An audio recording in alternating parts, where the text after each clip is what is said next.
talking about before the show started was Aiden Morris. And a player that you knew from your time at Seattle Sounders heading into an MLS Cup final. Kind of what's your take on what the potential is of this young man? Wait, and let me stop you right there.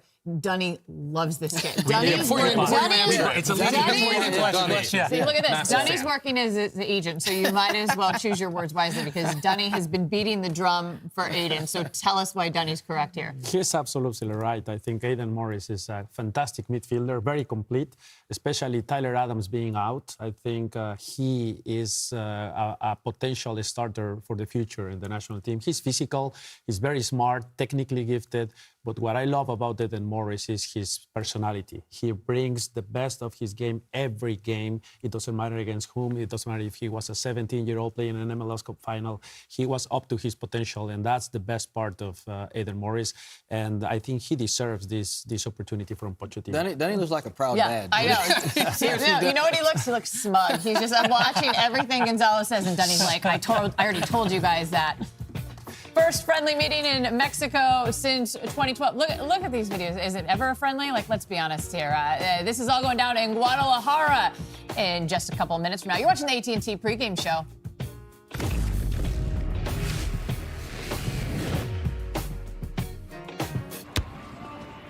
Hola. Maybe a different beer? No, Michelob Ultra. Okay, be right back. Expedition Unknown is back. And this season, I'm taking on the world from America's first train robbers. We make a historic discovery. There are at least a dozen bodies in this room. I'll race across 3 continents to find the stolen bones of the saint who would become Santa Claus. Expedition Unknown, an all-new adventure. Wednesday at 9 on Discovery and stream next day on Discovery Plus and Max. My name's Stacy, I'm 57, and I was adopted in 2020. One teen can come in and make you look at life in a whole different way. You know, he's my father, so I look up to him a lot. If I can be 10% of the man he is, I'll be a happy person for sure.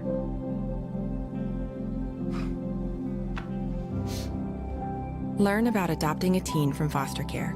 You can't imagine the reward. Visit adoptuskids.org. It's something about having that piece of paper. Some people think that's worth more than my skills. I've run this place for 20 years, but I still need to prove that I'm more than what you see on paper. You just gotta be so good they can't ignore you. It's the way my mind works. I have a very mechanical brain. Analytics and empathy. That's how I've gained clients. I am more. I'm more than who I am on paper.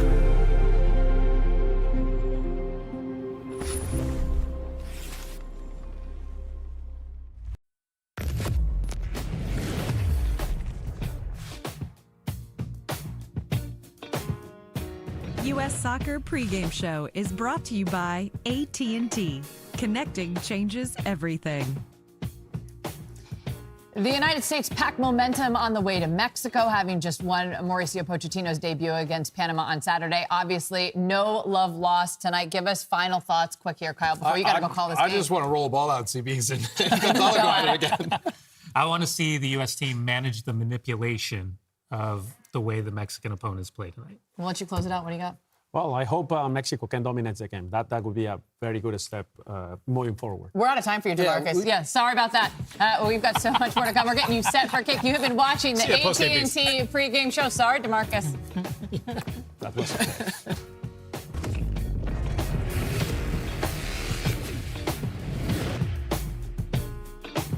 To help us tally up the votes for our new class pet, we have a special guest, CNN's Harry Enton. Well, folks, we got a race for the ages here, with Nibbles the hamster jumping out to a 10-point advantage over Jaws the goldfish. Big brand recognition, but it isn't translating into votes. So what the heck is going on in here? He swims in his own poop. I'm so sorry. It's a decent assessment.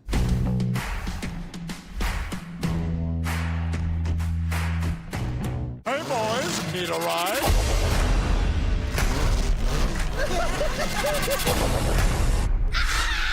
Dad, do something! Roger? Dad?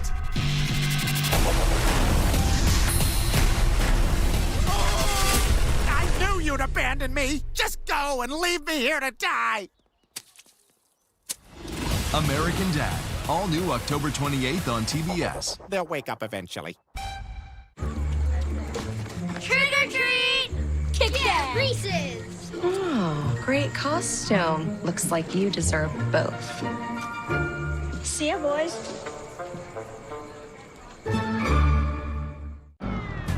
When you see a car, you can find it on Auto Trader. Even my TV detective car. Just put your info in the Kelly Blue Book My Wallet, browse personalized monthly payments from dealers in your area, then start and finish the deal online. Case closed. Introducing the Well-Turned Collection. At Ashley, our dining furniture is made for all of life's moments. Be ready for every occasion with a table that extends and instantly elevates any space. Discover looks made for moments big and small, only at Ashley.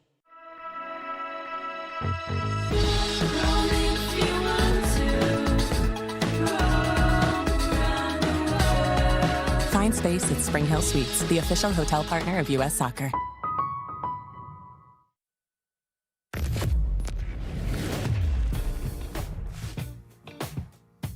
In Guadalajara tonight, we are minutes away from the United States and Mexico kicking off. You know, Gonzalez was really excited. We cut DeMarcus off. We had to get to commercial break, but we're back, so I guess I can give you the final word, DeMarcus. I mean, we keep dropping like flies. I mean, I don't know what's in the water with the United States, but, you know, I'm still looking for this, our squad to be a team that competes, a team that doesn't back down to the opportunity to play in Mexico against Mexico, because these games, these type of games don't come along very often, and you want to take advantage of it. New coach, a lot of new players, but at the same time, I think this is a real opportunity for some of the players to step up and show that they belong in this squad. We heard Mauricio talk about the fact that he wanted his guys to fight. He needed to see that fight, and I know we were joking about it, how high you are on Aiden Morris, Dunny, but who else really has a chance to flash and fight tonight? Well, I think the partnership of the center backs are going to be important. I think building upon another shutout for Matt Turner in goal was important. I think also the rotation of possession and how they're trying to build, retaining possession under extreme duress. If they can flip this crowd against Mexico in the early 15 minutes, you know, that would be a statement unto itself. Because I think if things don't go well early, the fan unrest, it's not just the media members or former ex-players inside of that stadium, if they start turning against the coaching staff and the players, that would be a sight to be seen. I mean, it happened when they played against Valencia. And I think it was the 60th minute. Yeah, they started booing and they started saying, ole, ole, when Valencia had the ball.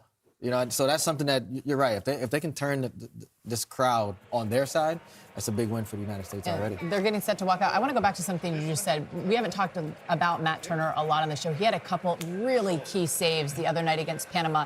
And we spent a lot of time in that pregame show talking about the fact that he has not gotten minutes. So how critical all these games are for him. And Dunny, this is another huge test for a guy that really needs minutes in net and came up big on Saturday night. His last 8 games were with the U.S. men's national team. His last game for Nottingham Forest was, I believe, February 28th in an FA Cup match against Manchester United. So the challenges for him to find minutes now at Crystal Palace behind Dean Henderson are going to be very few and less often than probably desired. So I think in moments like this, he knows what the opportunity is to continue to find his rhythm, keep his form, and keep the #1 spot. Gonzalo, from your perspective, what's the most important things that you need to see from the Mexican national team in the first 15 minutes of this match? Well, dominate. Again, for me, that's so important, dominating possession, which is not just having the ball a lot of time on the back. It's not about that. It's really being able to break the 4-2-3-1 shape that the U.S. is going to bring. And we are activating Cesar Huerta, Orbelín Pineda, Alvarado. I think if they can have a lot the ball in those first minutes, it's going to be great. Gonzalo, who needs to flash? We've talked about Guardado saying goodbye this evening. This is his final cap with the Mexican team. Give us a guy, the up-and-coming guy that needs to take over. I think Huerta. Huerta is the playmaker there. He's going to be flashy. He's going to be fast. He's going to be skillful. And I hope I can see Huerta today. We want to take a listen now to the anthems from Guadalajara.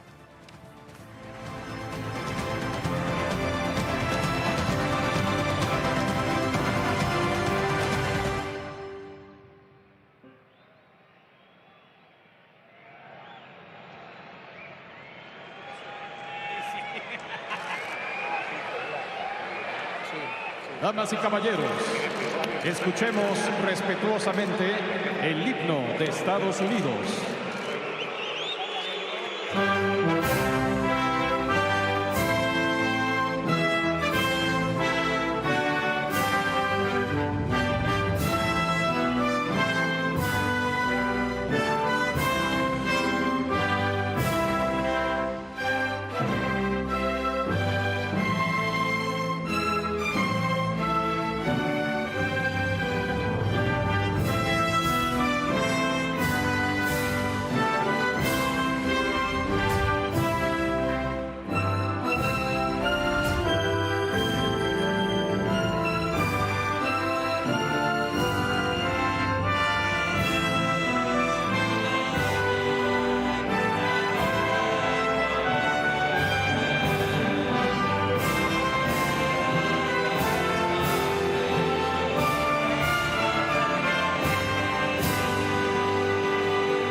Les invitamos a ponerse de pie para entonar con respeto el himno nacional mexicano, interpretado por el cantante, compositor y ganador del Latin Grammy, Alexander Acha.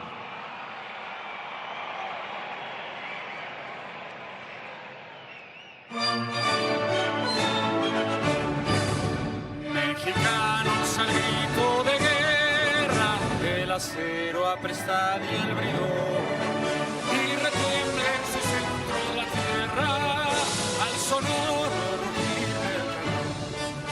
Y retiembla en su centro la tierra al sonoro rugir del cañón. Señor patria, tus sienes de oliva, de la paz del arcángel divino, que en el cielo tu eterno destino por el velo de Dios se escribió. Mas si osare un extraño enemigo profanar con su planta tu suelo, piensa, oh patria querida, que el cielo un soldado en cada hijo te dio, un soldado en cada hijo te dio.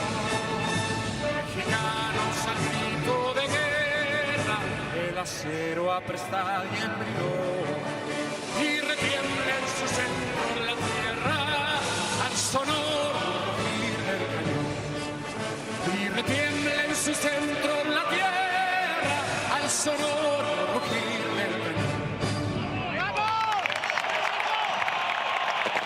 DeMarcus, Denny, Gonzalo and I are going to be back at the half when we return the next chapter in a rivalry like no other for the Americans. The United States and Mexico. Kyle Martino and Luke Wildman on the call next.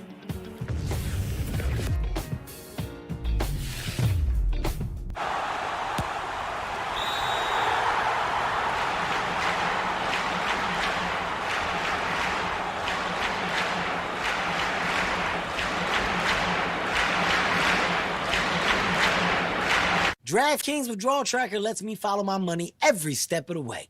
It combines my two favorite things, money and knowing when I'm going to get more money. DraftKings Withdrawal Tracker. Watch your money as it speeds to you. We get you, so we got that. The crown is yours. Retta is off. Have you ever helped a fellow veteran? Of course. Yes. Have you ever asked for help yourself? It's always tough, right? I always feel like I can solve my own problems, but eventually, you just can't deal with it on your own. And you start to question, maybe people would be better off without me. When you realize that you're not alone, once you take that first step, there's so much support.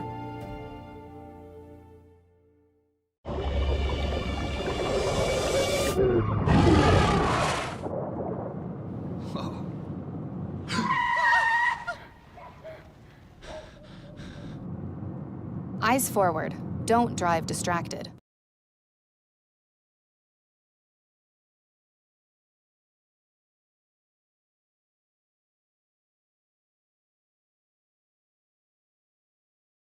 Eastern.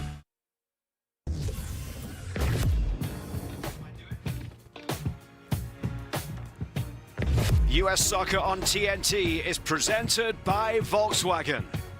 From Estadio Akron in Guadalajara, it is Mexico against the United States and a final game for one of the Mexican legends, Andres Guardado. Kyle. What an incredible career. Just remarkable. I mean, to approach 200 caps, what's it, 183 today, 182? It's 182 today. And not only getting to that many caps, but just how dominant he's been, the big moments he's had. It will, you know, as a rival, it's hard to say, but you celebrate it and you clap when he comes off. I think it's only about 10 or 15 minutes he's supposed to play, but what a phenomenal national team career. So 2 changes today from the side that started Mauricio Pochettino's first game, the win against Panama in Austin just a few days ago. There was supposed to be just the one change with Malik Tillman coming in for Christian Pulisic, who has returned to Milan. But the other change was made during warm-ups, and it's Miles Robinson coming in to replace Mark McKenzie.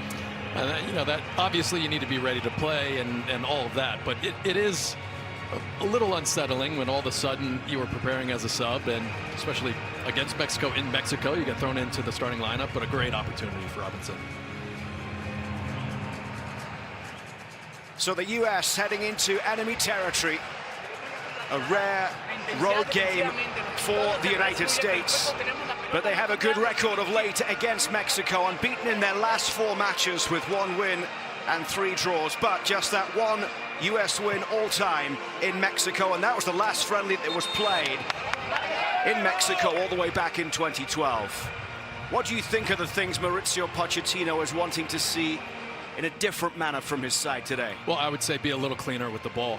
There's a team in Mexico that can punish them in ways that Panama didn't when they were sloppy in transition the other night, but obviously he expects the same level of competitive spirit, and I'm sure he just wants to see if players can handle an environment that will be hostile and a team that will grow in confidence if they can possess the ball and get the crowd into it. The referee gets things underway. Keylor Herrera in charge, the 31-year-old from Costa Rica, his 3rd time in charge of the United States. He refereed the US in the 2-1 loss at home to Canada in Kansas City in September. Yunus Musa with the ball backwards towards Joe Scally. Musa, of course, the goal scorer of the first goal under Mauricio Pochettino in the game in Austin, his first international goal. But here comes Raul Jimenez down the right side. Tim Ream coming across to get the challenge in, and it will go out for a goal kick. Well, one thing to be aware of early here is, and you can see it on your screen, especially if you have an amazing television, but it's choppy. The field is, you can see when the ball's rolling around, it's taking a hop. Very unpredictable. So as the U.S. wants to play out of the back and Mexico starts to press them, just have to be sure of this passing back there, and sometimes you're going to have to lump it long. Robinson giving it away there to Edson Alvarez as it comes back here, and Jorge Sanchez plays this ball back for the Genoa man Johan Vasquez, as Mexico will look to bring it down the left side. It's their first full international game of this window. Mexico did play against Valencia in Puebla on Saturday.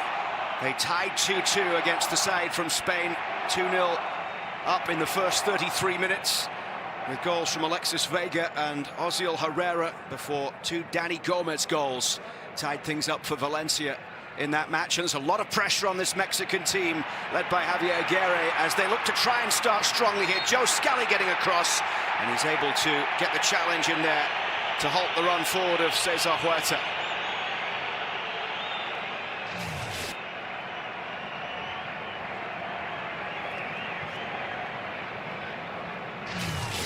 Joe Scally in for his 14th cap. The reports today that Javier Aguirre has been taken ill and was in hospital. Well, it was said by the Mexican Federation to be a visit earlier today to check out his back after some back surgery. But plenty of reports throughout Mexico earlier today that Aguirre might not even be on the touchline tonight. Mauricio Pochettino on the other bench.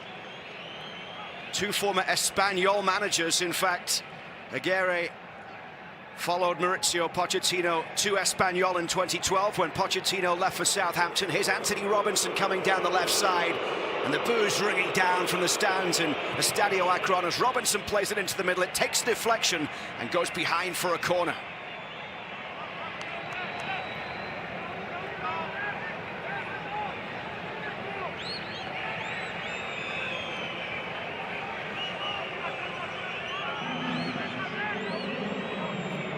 US ranked 18th in the FIFA rankings. Mexico 1 place above them. Malik Tillman into the side tonight and onto the set pieces in the absence of Christian Pulisic. Tillman swings it in and punched away there by Malagon. Picked up by Busio, who once again gets the start in the midfield as he hooks that high forward towards the edge of the box. Musa couldn't get there, and the flag is up for offside. We're seeing the U.S. start this game in a similar fashion than the game against Panama when they're on the ball. Yeah, Musa playing that position, which we know he's played at the youth level, but haven't seen him with the U.S. and not that much with his club team either, going out on the right flank and almost playing as a wing back, and they're building out of a back three with Robinson very high on the left. Robinson pulling the ball back towards Tim Ream, who captains the team once again today. And you can see that the two holding midfielders, and this is what they want to try to create, is being able to bypass them and get through those lines and play long from occasion. Just force those decisions in between the lines for Mexico, so they have to either step from the back or turn and recover. Hayden Morris with the ball forward, finding Aronson.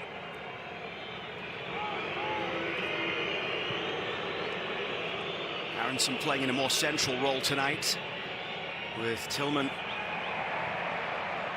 out wide, but Tillman's in the middle, and it will be flexible tonight as it was on Saturday with that front three.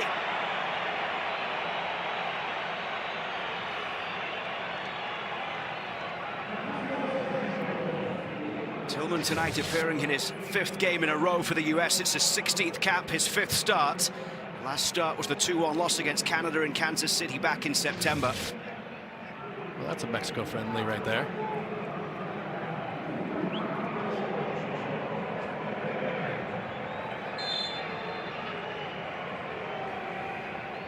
Five minutes in as the free kick will be hit from halfway by Tim Ream. Launched long towards that far side of the box where Sargent rises. Little flick on there from Miles Robinson. And Anthony Robinson first to it under pressure from the Fulham man, his teammate at Craven Cottage, Raul Jimenez. Robinson down the left. Aronson trying to get that, but it's picked up here as Mexico look to build through the midfield. It was Pineda. They'll go backwards towards Edson Alvarez, the West Ham man. Orbel and Pineda once again. Morris snapping at his heels as it comes towards the left side. And they'll bring it forward here with Vasquez. Well, it'll be interesting to see how the counter press works against Mexico today. It wasn't all that effective against Panama, but that was in part because Panama just couldn't possess the ball. So the U.S. rarely had those opportunities when Panama was getting out of that defensive posture and pushing forward. But you would expect against Mexico that counter press will be something that Pochettino was really focusing on as they were watching video and on the training field. Miles Robinson, one of the players in this lineup who has played in Mexico before. He went 19 and 0-0 draw in a World Cup qualifier at the Azteca in 2022. The FC Cincinnati man. Busio's ball down the right side and it's gone out of play. The boos coming for the US team, but they may well be coming pretty quickly for Javier Aguirre's side, depending what happens tonight, because make no mistake, the Mexican media and the Mexican fans are not happy with how things have been going of late for this team. It definitely happened in the friendly against Valencia, that's for sure.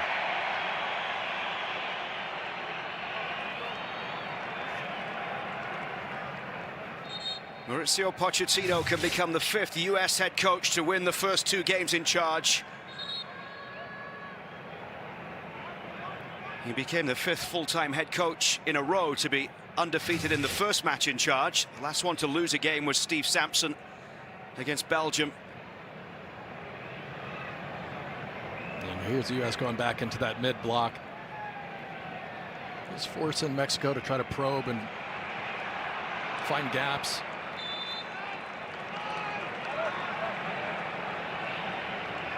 Into the 8th minute of play, 0-0 between Mexico and the United States at Estadio Akron, home of Chivas Guadalajara. Flag was up for offside there. Well, it's well done from Robinson, just letting him run into an offside position, aware of where the line is being set by his other U.S. defender teammates, and that's going to be important that they hold that high line. They try to squeeze the field in the center of the park. Robinson out for Scally down the right. Lovely ball through to Busio, just couldn't quite bring it under control, and now here comes Raul Jimenez. He's got support from Pineda to the right side. Oh, but Pineda just can't get that shot away. It goes straight towards Matt Turner, who starts once again tonight for the United States. It's now 10 appearances in a row for Matt Turner that have been for his country since his last club appearance. Well, we don't see the ball in, and obviously shanks that one and doesn't catch it, but the first time pass into Raul Jimenez in that transition just goes to show you how quick Mexico can be, and they can punish you if the U.S. sleeps and they don't have that spatial awareness when they're in possession like they did so well against Panama to shut down that threat when they turn the ball over. Busio charging forward with a really positive run there, and he gets the free kick. Mauricio Pochettino was pretty pleased with what he saw from that midfield pairing of Busio and Morris, two players young in their international careers, but with bright futures. Morris, just 22 years old, from Fort Lauderdale, who went 90 minutes against Panama. Gianluca Busio, 22-year-old from North Carolina, who plays in Italy with Venezia, going just under 70 minutes on his first start for the senior team since the 2023 Gold Cup.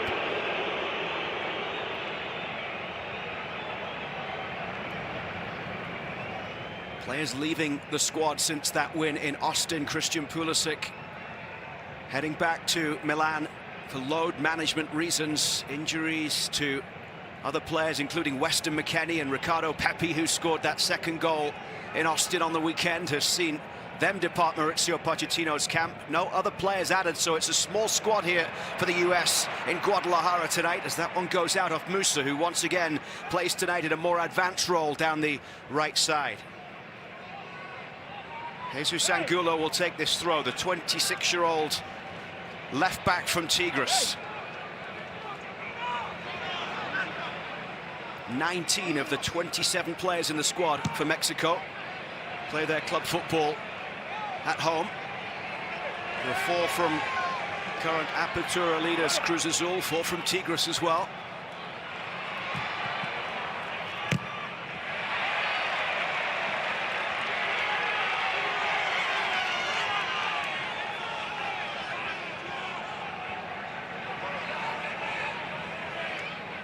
Angulo will take the throw. Ream heads it away. Raul Jimenez on the edge of the box, but Busio climbed high, and Tillman will hook it up towards halfway. And then that's good play from Josh Sargent to hold that up. Strength up top from the Norwich City man. Guardado with the challenge as Aronson goes down, and the referee allows play to continue.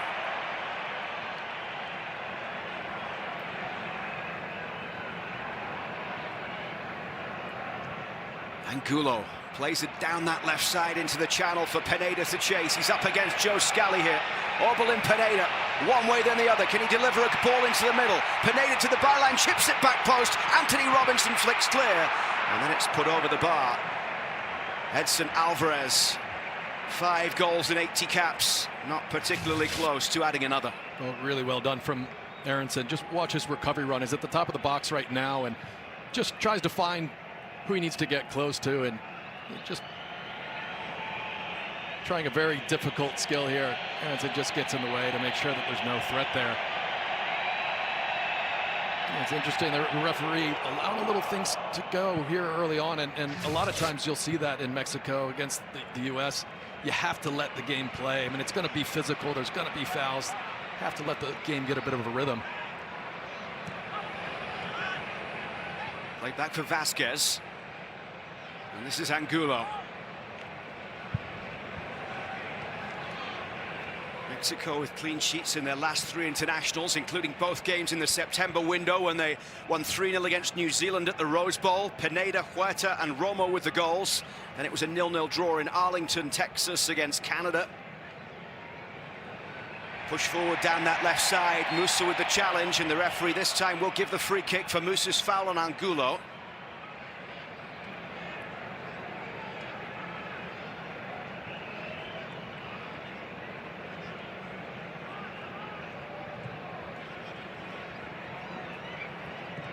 US stayed and trained in Austin on Sunday, a recovery day, then headed to Guadalajara, so there has been very little time for Mauricio Pochettino to work on too much with this squad. Following the win against Panama in Austin, now 5 straight wins for the US in games played in Austin at Q2 Stadium without even conceding a goal.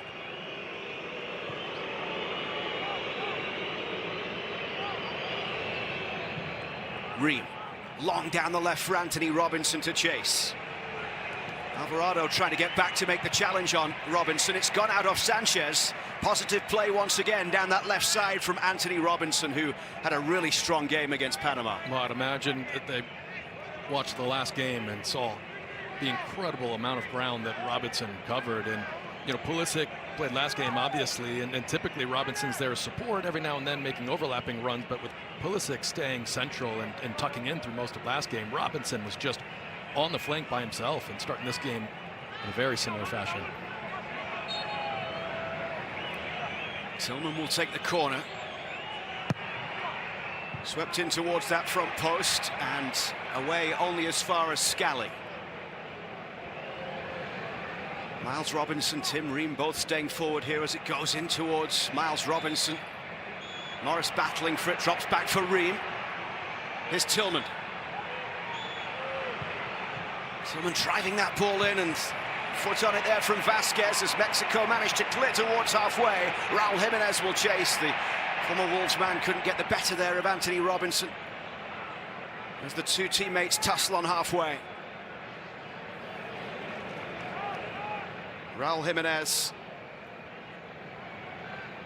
in his second year with Fulham, 4 goals, of which a couple have been penalties in 9 games in all competitions for Fulham this season for the 33-year-old, who now has 50 Premier League goals, the second most by a Mexican player, just 3 behind Chicharito.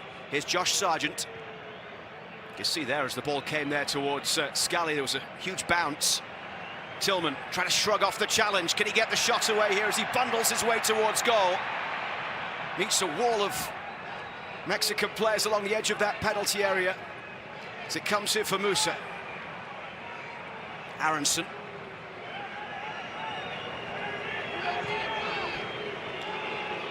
Well done by Aronson.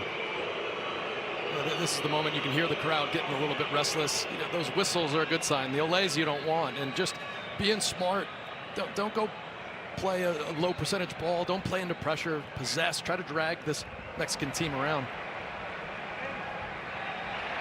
A good win there by Busio. This is Aronson, played through, but Josh Sargent won't be able to get there, and it'll be brought away by Sanchez on the far side. The 26-year-old cruises all right back.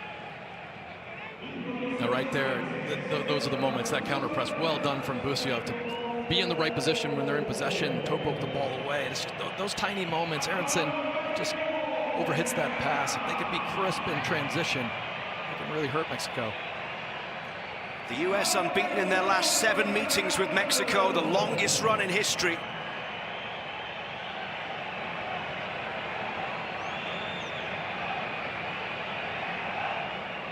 The most recent win coming in March in Arlington when Tyler Adams and Gio Reyna scored the goals in a 2-0 victory in the CONCACAF Nations League final. Mexico haven't scored a first-half goal in the last 6 meetings. And the US haven't trailed at half-time in any of the last 7. How much do you want to bet Guardado does not want to come off the field and stays out there for longer than he was supposed to? His last appearance was the 2022 World Cup against Argentina. The 38-year-old Leon Mann, who has 2 goals in 13 appearances against the US, scored in 2007 at Soldier Field in the Gold Cup final and at the Rose Bowl in the Gold Cup final in 2011. This is his send-off game.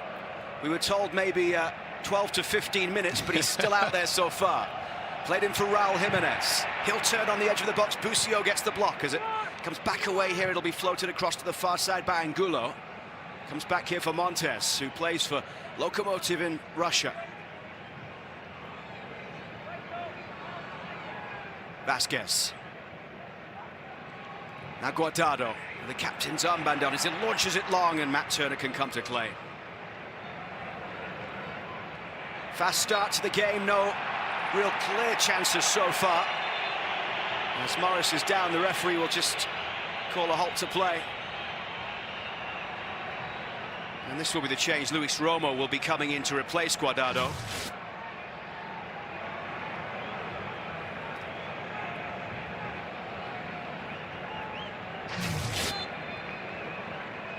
So Andres Guardado takes off the captain's armband and will leave Estadio Akron to a round of applause with 182 caps to his name, the most caps in team history. He's played at 5 World Cups, made his debut all the way back in 2005. And a deserved ovation, a deserved moment of recognition for Guadalajara-born Andres Guardado.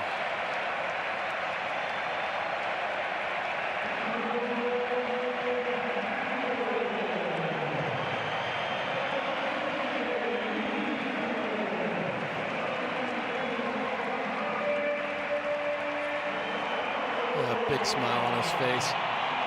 What a absolutely remarkable career he's had for El Tri. And for younger U.S. fans, just be glad that this guy is done playing for Mexico, because he definitely was quite a weapon. What a great moment for him to be recognized like that. And Luis Romo, the 29-year-old from Cruz Azul, comes in. Had a goal and an assist against New Zealand in September. He started the last 4 before being on the bench to open this one tonight, but he's into the match 20 minutes in. Quiet night so far for Matt Turner as he plays this one towards Miles Robinson. If you're just joining us late, Robinson was a late inclusion in the lineup. Mark McKenzie was supposed to start. No word yet on why he was pulled from the team during warm-ups. Anthony Robinson getting back and able to get a foot in, and now Tim Ream will play the pass away, but the referee's pulled this one back for a free kick. Alvarado fouled. Yeah, and Robinson just got a little flustered because Scally just lingered on the ball, was indecisive, and by the time it got to him, he still did have Matt Turner on. I guess took the safe choice to play long, but when the U.S. opens up and they're in good positions to possess the ball, turn it over there, it's always going to be challenged because Mexico really isn't high pressing them, which means if that ball turns over quickly, Raul Jimenez and others are wide open in transition. This is a little bit far out, but it's the first testing moment. Jimenez can strike him. Jimenez with 34 goals in 108 caps. Matt Turner at the weekend getting the clean sheet against Panama, his 26th career clean sheet. This cap number 47 for Turner in goal.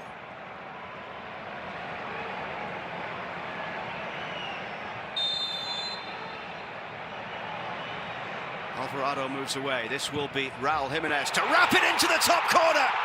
Around the wall, past Matt Turner, and Mexico have the lead.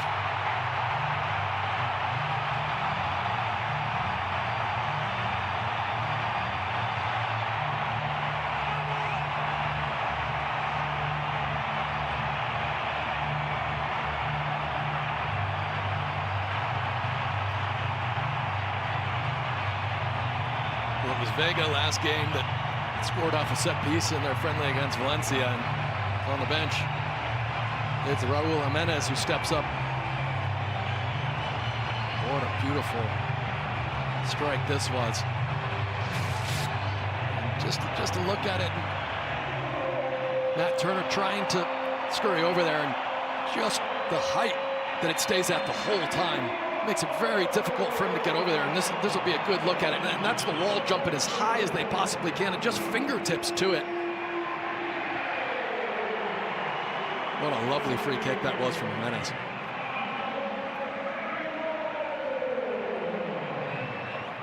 Javier Aguirre's side holding the advantage as Raul Jimenez scores his 35th career goal for Mexico.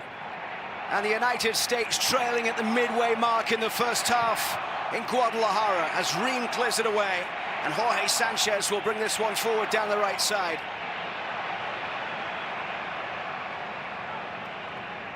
Pineda. Back for Alvarez, who has the captain's armband on now after the departure of Guardado. And the crossfield ball from Vasquez out towards the far side. Alvarado brings it down up against Robinson, into the path of Pineda. Morris with the challenge, and out of play it goes. Well, that's how quick things can turn. You know, one sloppy turnover, free kick, an excellent strike, wonderful pace on it. Even a fully jumping wall is able to get it over it and keep it at a nice height to score, and all of a sudden the Olays start. This will be really telling for Pochettino's side how they react to this.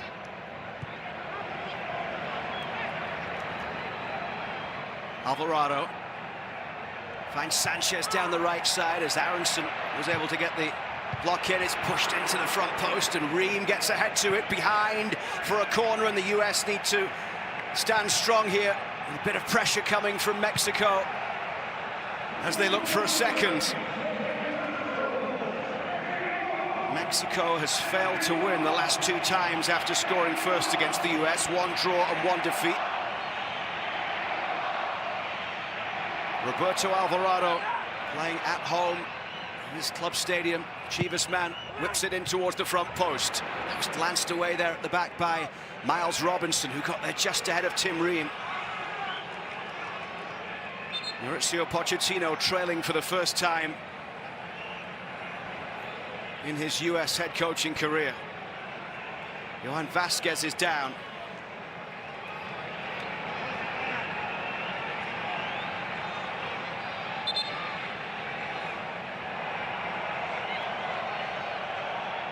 A free kick from Raul Jimenez, the difference.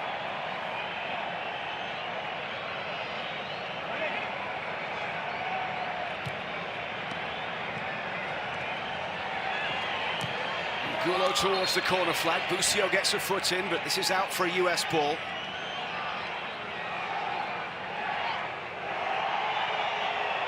Clean sheet at the weekend against Panama, just the 3rd in 11 games this calendar year for the US. They got 1 against Mexico in March, 1 against Bolivia in June, in the 2-0 winning Copa America in the opener.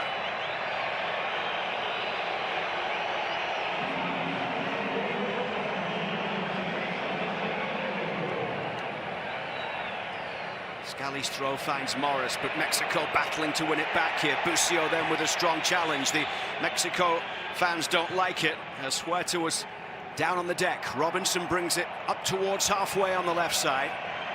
Possession turned over, picked up by Orbelin Pineda.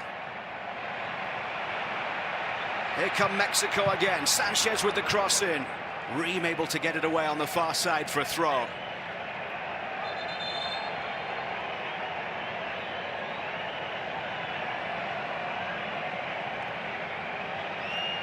Referee not happy with something he's seen on the bench here. Card directed at the head coach Javier Aguirre, 65-year-old who replaced Jaime Lozano after Copa America. Mexico coach for the 3rd time, signing a 2-year deal through the 2026 World Cup. Coached Mexico at 2 World Cups, losing to the US in the round of 16 in 2002, to Argentina in the round of 16 in 2010. He said in this game that that 2002 World Cup loss against the US was the worst defeat of his career.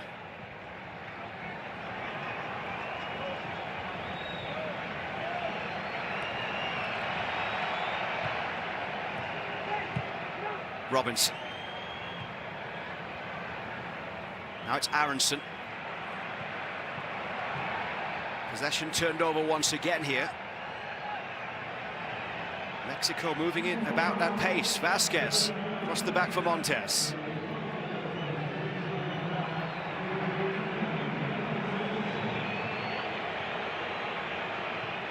Yeah, this is smart from Mexico. Try to get this US team to spread out a little bit. The high ball forward sends Raul Jimenez chasing. He'll drive it across goal.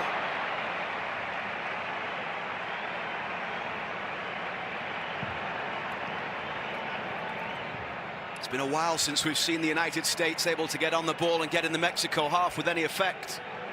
Well, what's important for Mexico, I mean, you mentioned the stat of when they lead, and I think on occasion, and again, we saw it in their last friendly, sometimes they go and score and they just get a little casual, they get a little complacent, and right now is where Mexico needs to up the tempo. Don't sit on the ball because you have time. This is where I think they could stretch the U.S. and force them to try and create turnovers, force them into positions where they're not as structured, not as balanced, but they got to get on the ball and play with some intensity. And here's another look at the free kick. You know, it actually might take a slight deflection, it looks like in that replay, off of Tim Ream, and just put it even further away from Matt Turner. It's hard to tell, but it did look like it slightly deflected and set it on a different trajectory. But anyway you slice it, that's a wonderful free kick right to the top corner.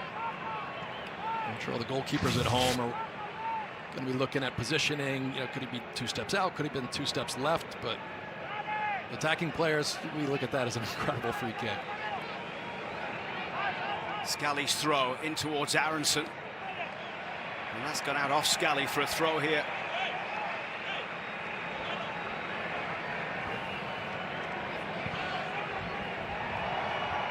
This will be a really good moment for some of these players to step up and prove that they can be counted on in tough moments, because these are the type of games, right, that you expect a Weston McKennie, a Christian Pulisic, you know, Gio Reyna, Tim Weah, Serginho Dest. I mean, the list goes on of all the players that you would expect at this moment to be calm, you know, to drive and create opportunities, to create tempo, you know, to get on the ball, to urge the U.S. to pick their heads up, be confident. So where does that come from in this group at this point? Mexico's last win against the US, a friendly in East Rutherford, New Jersey in September of 2019. 3-0 the score that day. Sargent and Miles Robinson, the only players here tonight for the US that played on that occasion. There were substitute appearances for them on that day, while Stefan Pulisic and McKennie all started. The elbow of Pineda, it's just a little high and catches Scally right in the ribs. That's the type of game it's going to be. You can't expect calls for things like that. Tillman standing over the free kick. PSV man swings it in towards the 6-yard box, but Malagon able to get there. And he'll get things going quickly down the right side. Mexican keeper with not much to do through the opening half an hour. The 27-year-old who plays for America. His 6th cap. Has 3 clean sheets in the first 5. Yeah, you've seen Mexico do that several times. They're bypassing the midfield. And just happy, and we talked about it before the game. I mean, it is a very choppy field. The ball's bouncing up, and they're just bypassing the pressure in that mid-block from the U.S. team. All the triggers when the ball comes in that they were so good against Panama and firing out and getting pressure. And several times Mexico just looping it over and finding Jimenez and forcing the U.S. to turn and face their own goal.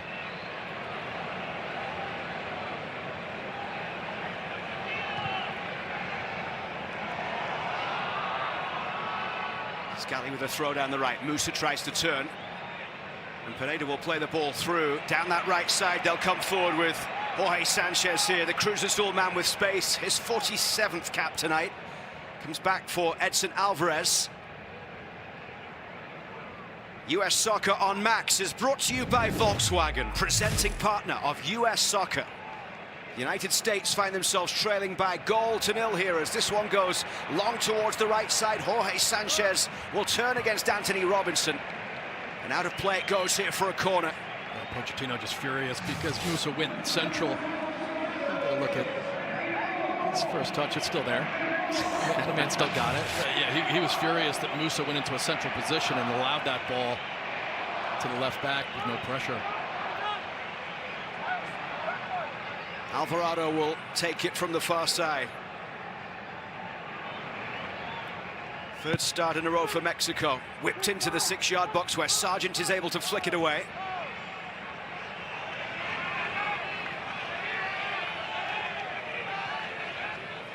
Mexico unbeaten in their last 3 since losing against Venezuela at Copa America.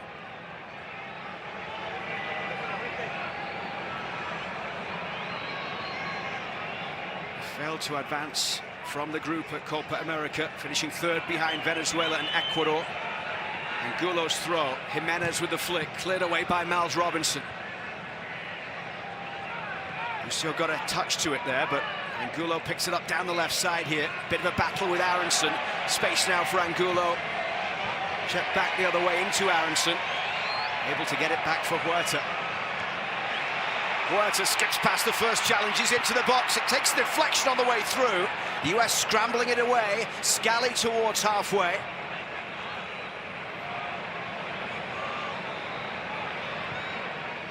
And Montez with the ball forward. Couldn't pick out Orbelin Pineda.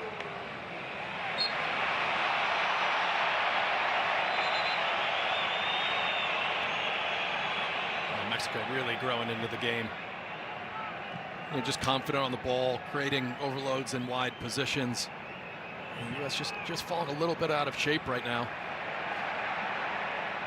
Huerta runs into Morris, gets the free kick. Yellow card coming here for Aiden Morris.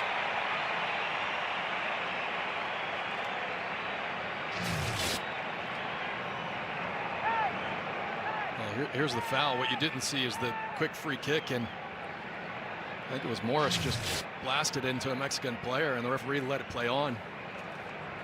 There's a little nuance to that rule of allowing a player to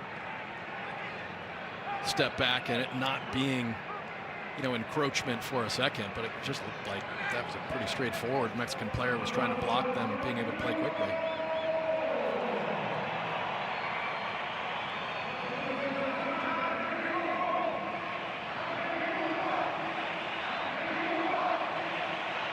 A little over 10 minutes to go until half-time. Raul Jimenez in the 22nd minute with a wonderful free kick, the difference between the sides. Pineda with the ball into the box. Alvarez couldn't get on the end of it.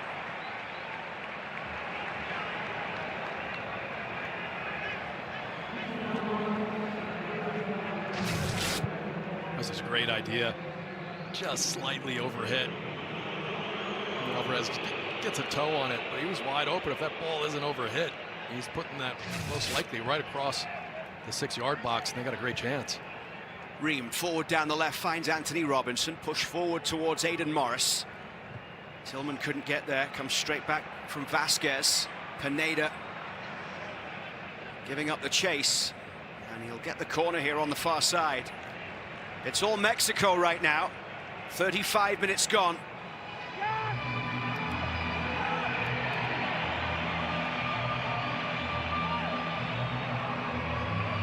Chances at a premium for the US so far. They've only failed to score once in the last 10. That was the 1-0 loss against Uruguay in Copa America. Corner number 3. Alvarado in towards the back post. Jimenez trying the acrobatic effort. Comes back out to Alvarado on the far side. Alvarado up against Robinson. Aronson flicks it away. Jimenez tried to pick out the top corner.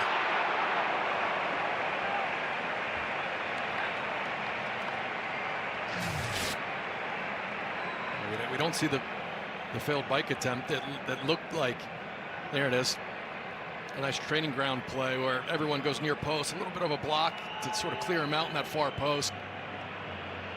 Just can't make the right connection, comes off his shin. And he wants that one back. Miles Robinson forward towards halfway. Musa couldn't get on the end of that one. Not seen a lot of him so far tonight. Space for Pineda down the left side. He's got Angulo making a run into the box. Angulo drives it in. It's off Miles Robinson and behind here for a corner once again. Wave after wave right now for the US to deal with. Yeah, I wonder if Musa gets moved into a central position. I mean, he's there now, and maybe Turner gives a shout for that. That's not heard. These Mexican fans getting behind their team. They're getting a performance in this first 45 minutes. Be a devastating blow for the U.S. to concede right before halftime. The outswinger from Alvarado this time towards the penalty spot, and the header is over the bar from Cesar Montes and wouldn't have counted anyway. The referee has blown for a free kick. Yeah, it'd be really interesting. How do the U.S. climb back in this game? And here's a look at the free header. Just can't rise enough to be able to nod that down under the bar. You see Musa in that central role right now. You wonder if that's one tactical adjustment as Aronson might move into this wide position just to try to get the work rate, the physicality of Musa into those central spots. Something has to give. I mean, Mexico just a little too comfortable, and the U.S. just honestly really struggling to find that possession off of that double pivot. When you have two deep playmakers like that, they're just clogging passing lanes if they're not getting on the ball and possessing for you. It's 14 years since Mexico played in Guadalajara, just their second game in this stadium. The other was just after it opened in September of 2010, a 2-1 loss against Ecuador in a friendly. This is a stadium that will host 4 games in the World Cup in 2026, including one on opening day. And Mexico's second group game will be here in the World Cup as well. This is where Mexico just have to play smart. I love that they want to get on the ball and possess, show that confidence, but don't want to give the ball over high up the field here and allow the U.S. to climb back into this game through counter-pressing. That's what the great Mexico teams of the past would do, is they would just take the sting out of the game and frustrate you, and you would press at the wrong moment, and then they'd go, and then they'd spring on you.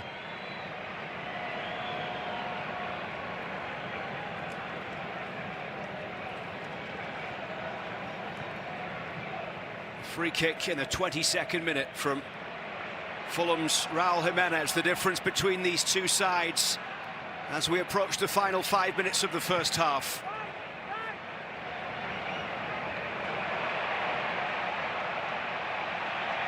Tillman battling for it there, but brought away by Alvarado.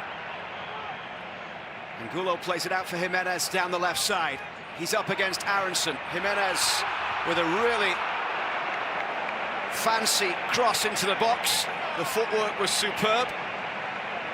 They've won a corner. Oh, a lovely bit of skill. Check that out. It's an excellent spot that he puts it in too. They're having fun now. Mentioned earlier about his 50 goals scored in the Premier League. None of those were direct free kicks. He gets one tonight. It's the first direct free kick scored in a Mexico-US game since 1996, when Rafael Garcia scored for Mexico. Alvarado high towards the back post. Turner thought about coming to get that. Jimenez once again. He's loving it tonight. You can just tell he is playing with so much confidence right now. Turner's got to go grab that, though. That ball's at his 6. It has a lot of height on it. He just has to make that decision early.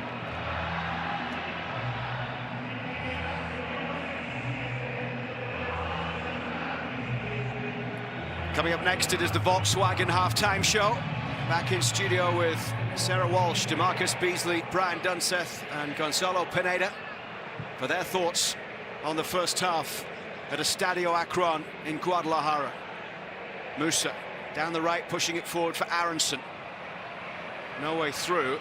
Mauricio Pochettino was standing arms aloft, appealing to the referee, but nothing was given there as the US tried to play their way down the right side.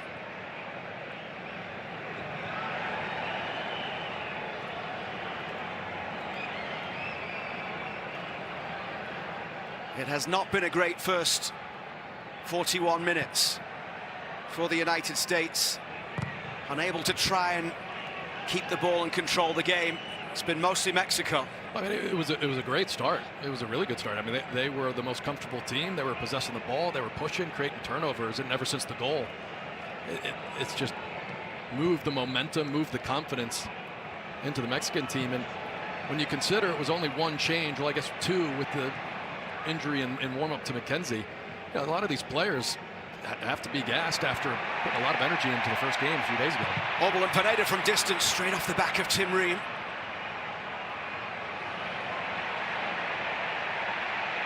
Romo.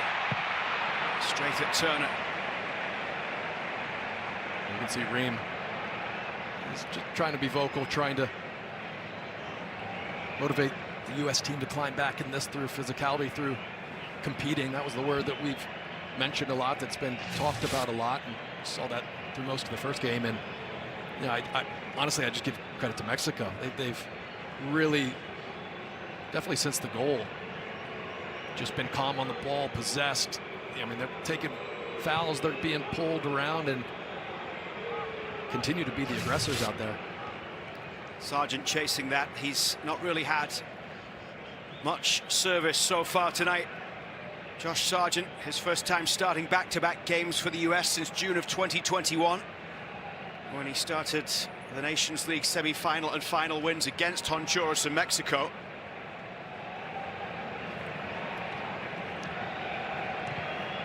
Forward from Angulo. Miles Robinson heads clear. Anthony Robinson now in a battle on the far side with Alvarado, who's seen a lot of the ball and put in some dangerous set pieces as well.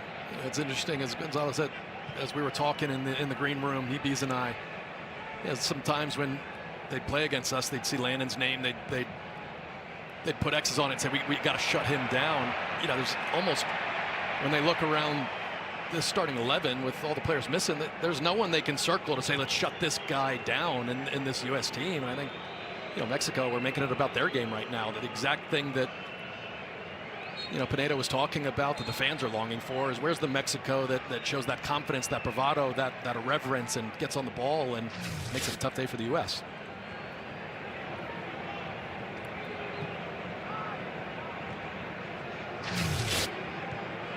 A little laughter's there.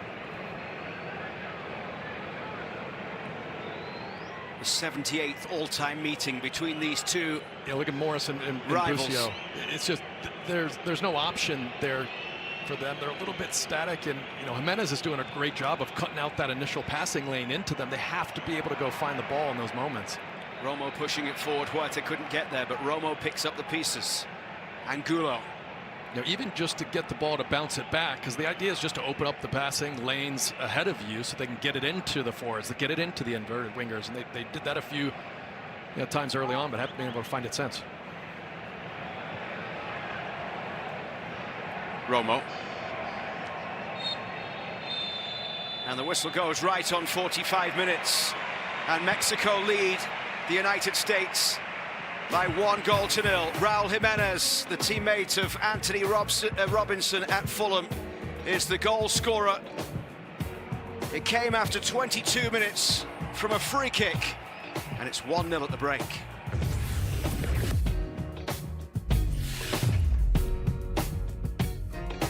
Everyone's saying soccer's arrived in America. Yeah, but I'm just not seeing it.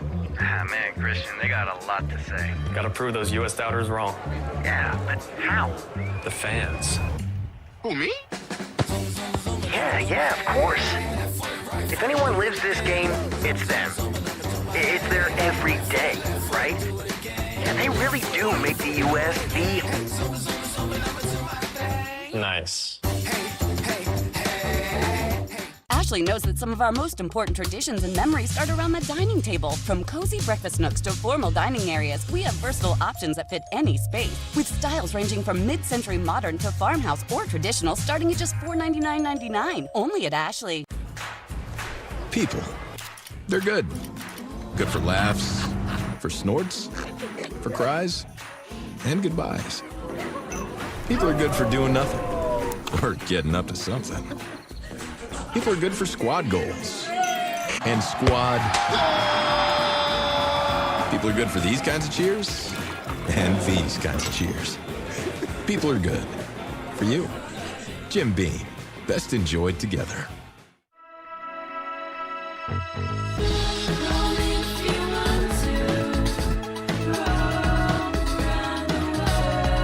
Find space at Spring Hill Suites, the official hotel partner of U.S. Soccer. I'm the team mascot, and boy, am I running late. But I got lead in my foot and spirit in my fingers. Oh, what a hit. And if you don't have the right auto insurance coverage, the cost to cover that might tank your season. But get all safe. Save money on auto insurance and be protected from mayhem, like me. Woo! Education was the key that unlocked all my opportunities. Your achievement has set an example for so many students. Most importantly, your daughter. When you graduate, they graduate. Visit finishyourdiploma.org to find free adult education centers near you. Hear that? That's the sound of your life. Perfectly imperfect. But every time you drive after drinking, the music gets drowned out. Your life sounds pretty great. Don't let a buzz ruin it. Buzzed driving is drunk driving. Don't drive buzzed. The impact of a meal goes well beyond feeding our bodies. Because when people are fed, futures are nourished.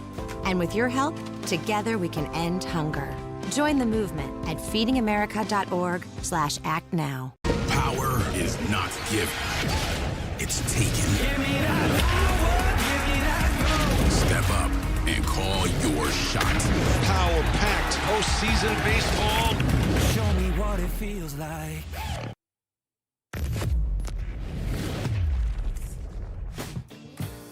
You are watching the U.S. Soccer Halftime Show presented by Volkswagen right now. Mexico on top 1-0 over the United States. Sarah Walsh, DeMarcus Beasley, Brian Dunseth, and Gonzalo Pineda with you here. And there's been coaching changes on both sides. Javier Aguirre greeting Mauricio Pochettino, and Pochettino's just his second game with the United States. And Gonzalo, this man honored in the 18th minute, 182 caps later. What a number, huh? It's great to see Guardado in this moment of his career, leading the national team in Mexico. I think it's a great story to tell. No man has more caps for the Mexican national team. And then, Dunny, this is the lone goal of the first half. Yeah, I mean, who would have thought Raul Jimenez would look like prime OG Ronaldo? He's got now 5 goals in his last 10 matches. This free kick might have taken a slight touch off Tim Ream's ponytail, but he picks out the cobwebs in that upper left-hand corner. It's just fingertip touch for Matt Turner to make it 1-0 in the 22nd minute. 22nd minute. There's the goal. The United States outshot in this one 12-0, DeMarcus. And you said, what? Where were those stats when they were giving us those stats? And we were like, yeah. You said OG Ronaldo? Yeah. He was, yeah, man, this first half was rough for the United States. I mean, before the goal, I thought it was pretty even. But after the goal went in, it was all Mexico. It seemed like the USA didn't want to play. They seemed like no one wanted the ball. I love Brendan Harrison, and I always say he is probably my favorite player on this squad, but he is not a number 10 in this team. And I just think with him and Tillman, I don't think that combination was right. And you saw towards the end of the first half, they moved Musa back into the midfield to try to get some kind of possession. Put him centrally. Yeah, exactly. Put him centrally to get some kind of possession for the U.S., but it just seems like nobody wants the ball. Nobody's up for this moment playing against Mexico. We saw two different things, right? Against Panama, you saw low block, you saw deep line, maybe 5 in the back, where the United States could keep possession, but they could also play direct. Now they're being matched. We saw Huerta tucking inside. We've seen overlapping. We've seen the interchanging, even on that right-hand side.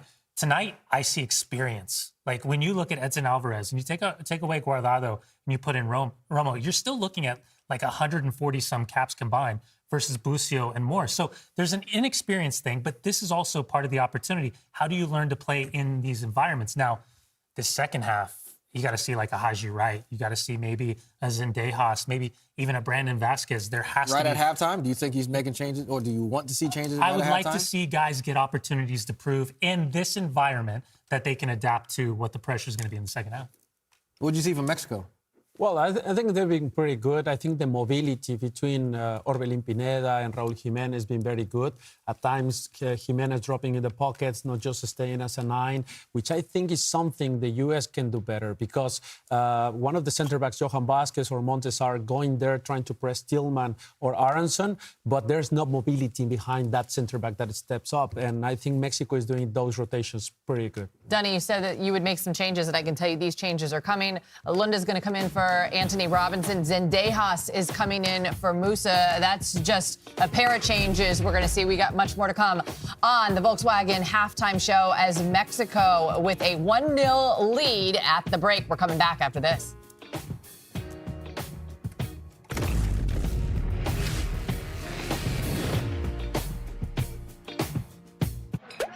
Bonus bets instantly. This postseason, DraftKings is coming up clutch. Someone say clutch?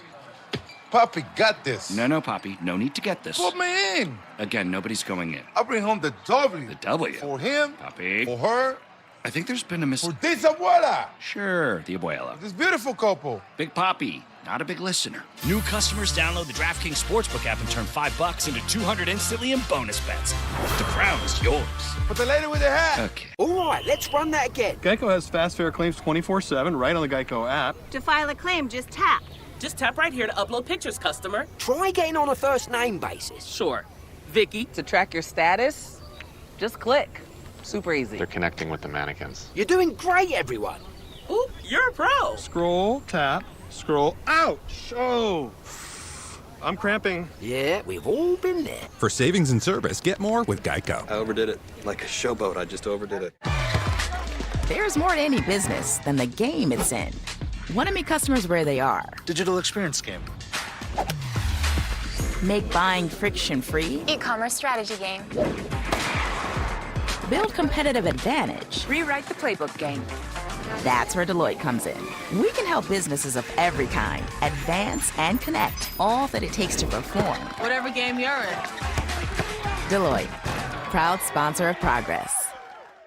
I have a surprise for you. Oh, yes, please. Yeah. Feast your eyes on this. Oh, that's sexy. Feels so new. I want to feel this feeling again and again. Can I hold it? How bad do you want to hold it? I'm not gonna beg, but pretty please. Or they don't. Go ahead, press a button. Oh, it's glowing. Apple Intelligence. We should do this more often. Agreed. Rekindle the feeling of love with the new iPhone 16 Pro on us. And feel it again and again with the latest iPhone every year with AT&T Next Up Anytime.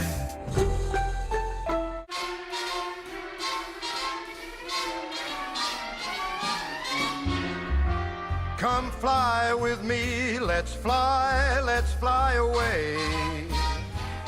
It's so perfect for a flying. Come fly with me, let's fly, let's fly. Pack up, let's fly away.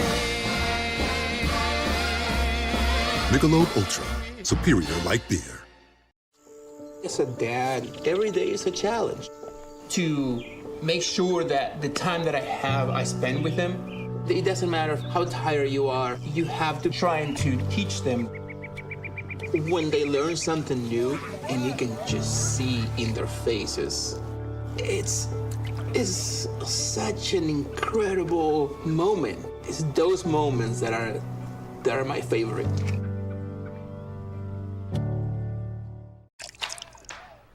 You're not gonna get it all right. Just make sure you nail the big stuff. Mama! Like making sure your kids are in the right seat for their age and size. Get it right at nhtsa.gov/the-right-seat. I am now a person in long-term sustained recovery from substance use. I knew that I had something that could help. So when I tell people like poetry saved my life, hope can save your life, it's not a platitude.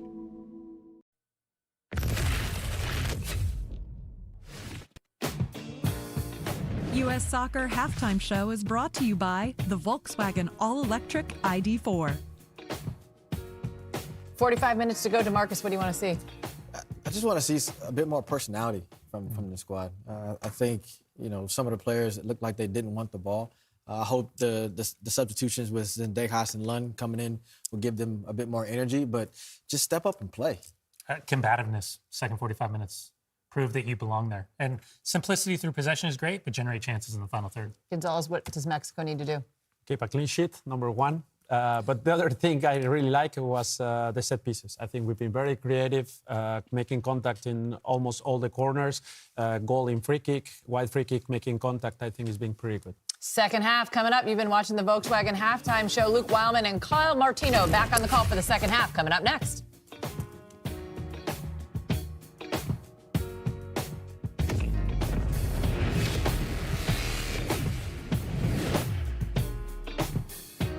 Everyone's saying soccer's arrived in America. Yeah, but I'm just not seeing it. Ah, man, Christian, they got a lot to say. Gotta prove those U.S. doubters wrong. Yeah, but how? The fans. Who, me? Yeah, of course. If anyone lives this game, it's them. It's their every day, right? And they really do make the U.S. the... Nice.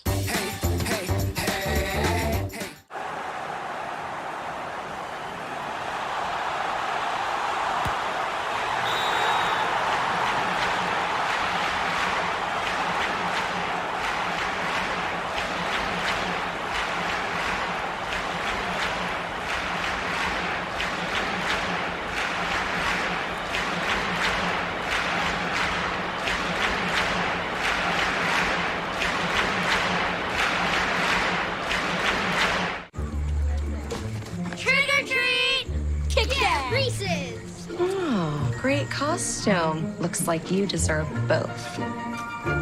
See ya, boys. Looking for a better night's sleep? From soft, cloud-like comfort to firm, next-level support, Ashley has affordable mattress options for every body. And right now, you can pay 0% interest for 60 months on in-store mattress purchases. Only at Ashley. Shop more deals in-store and online.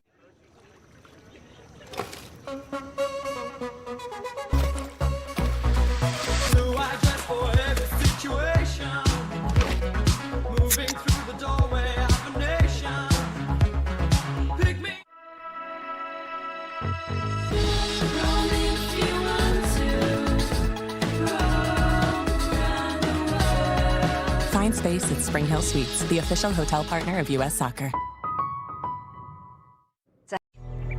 When they learn something new and you can just see in their faces, it's such an incredible moment. It's those moments that are my favorite.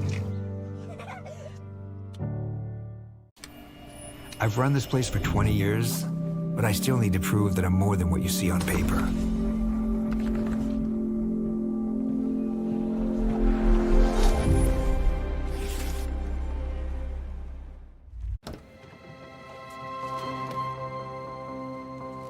The impact of a meal goes well beyond feeding our bodies. Because when people are fed, futures are nourished. Everyone deserves to live a full life. And with your help, together we can end hunger. Join the movement at feedingamerica.org/actnow.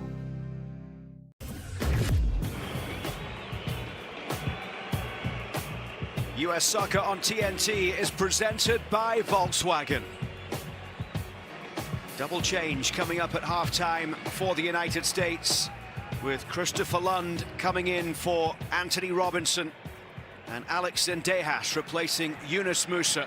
Raul Jimenez with the goal in the 22nd minute has Mexico leading at Estadio Akron in Guadalajara, as the United States get the second half underway, hoping to avoid a first defeat under Mauricio Pochettino in just his second game in charge.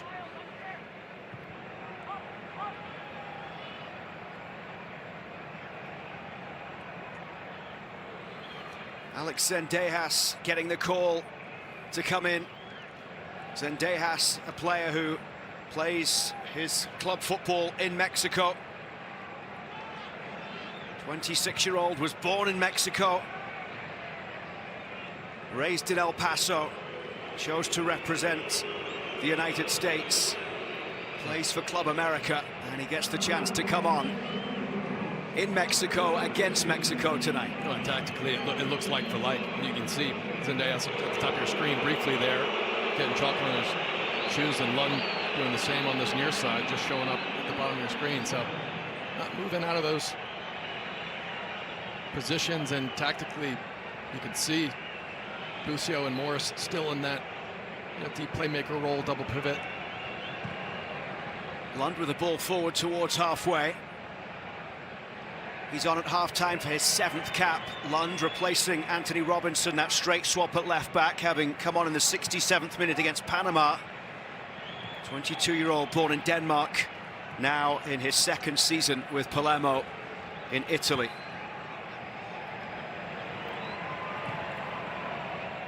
Mexico hoping to pick up where they left off at the end of a first half, which saw them with the momentum and with the advantage. Jimenez into the challenge with his former Fulham teammate Tim Ream. He's off the side of the pitch, hurt, as the referee allows play to continue, and a throw is given here as Aidan Morris was just dragged to the ground there. He wanted the free kick, but it's a US ball nonetheless. Aidan Morris making the move to Middlesbrough in England from Columbus in June for around $4 million.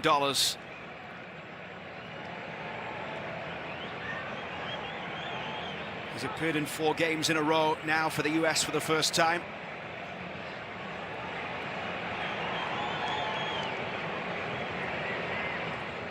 Busio down the right side. Morris. This is Zendejas. He came on late against Panama for his first appearance since the 2023 Gold Cup quarter-final. He's in the squad for the first time since the series in the Nations League with Trinidad and Tobago last fall. This is Matt Turner.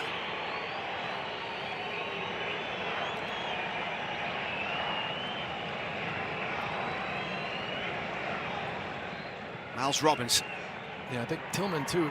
Yeah, at times come out a little too deep. One of the things in the first game that was so great was just the interchanging of, you know, Pulisic and Aronson would occasionally, when Sargent would check back, make those long runs and force those moments of indecision to open up passing lanes. Ball lifted over the top for Raul Jimenez. Tim Ream trying to get back. Jimenez cuts inside and Ream will stride away. Jimenez wins it once again. And the shot into the bottom corner has Mexico 2 up. Cesar Huerta with a goal.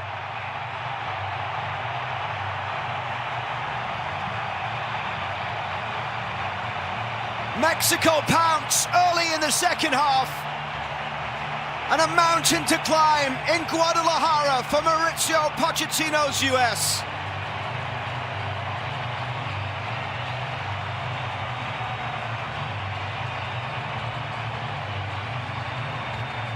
Third international goal for the Pumas man, Cesar Huerta.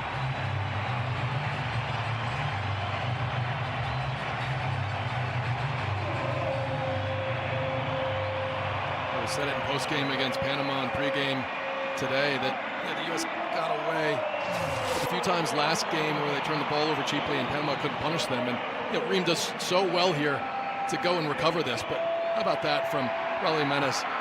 He doesn't put his head down. He just turns around and tries to track it back down. And this is just an excellent tackle. And then lovely footwork there. Really nice from Huerta. Watches this ball comes to him, he just collects it and then just shifts it onto that right foot, and before planting it, gets that shot off really quickly. And just, you know, the last player in the team, Tim Ream, you would expect to give the ball away in an area like that. Really bad start to the second half here. Well done from Jimenez and Huerta, though, to jump on it. Goals in successive international windows for Cesar Huerta, the 23-year-old who plays for Pumas. Scored in the 3-0 win against New Zealand in September. A year earlier had a goal on his Mexico debut against Australia. And now he gets one tonight. He started pretty well in the Apertura with Pumas, 3 goals in 10 appearances, couple of assists as well, and scored a goal in a 1-1 draw with Toluca just before the break. And now the goal from Cesar Huerta has Mexico in complete control here. It's the first time they've led the US by multiple goals in their last 8 meetings since a friendly in September of 2019, which was the last time Mexico won. Scally plays it away. Zendejas nips in there to win the ball back. The pitch cutting up again there on the far side.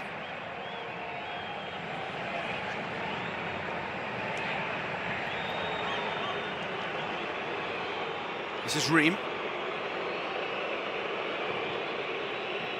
Charlotte man pushing it forward towards Josh Sargent, who is able to win the throw under pressure there from Cesar Montes. Yeah, Sargent's been completely cut out of the game. You know, with playing in that back three and having the wing backs and two holding midfielders so close to each other, it's been really easy for Mexico with that first line of confrontation to just force the ball left and right without any penetrating passes that are taking them out of the game.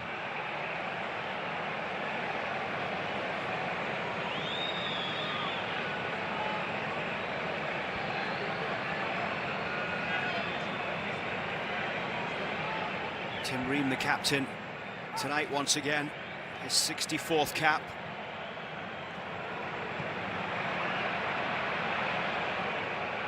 Scally.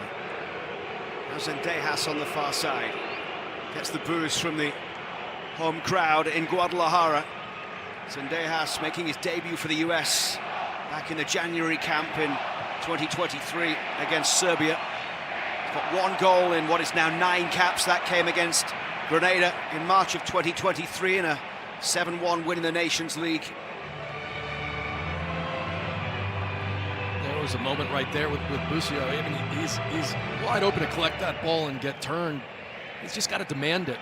And even just bouncing the ball off of him, it's just going to force Mexico to have to shift. And it's so easy and so predictable for Mexico to stay behind the ball, to stay in front of these passing lanes that break things open behind them. And you know, this is where Busio and Aiden Morris go demand the ball, go get on it.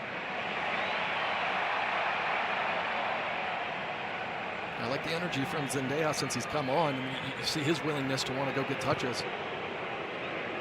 Zendejas for Musa. Marcus was talking about that at halftime. You have to see players that want to get on the ball. And through for Jimenez here once again, just on the edge of the area, rolled into the path. There for the shot to come in from Alvarado.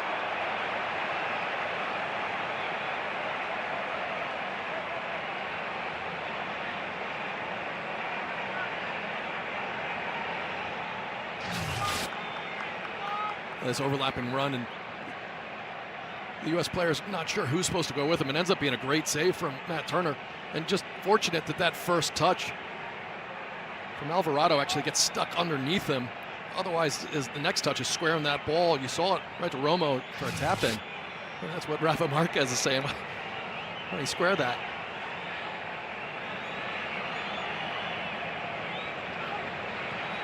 Lund flicks it up in the air. Jimenez goes chasing, stands the cross up back post, and the header over the bar from Huerta, who's looking for a second.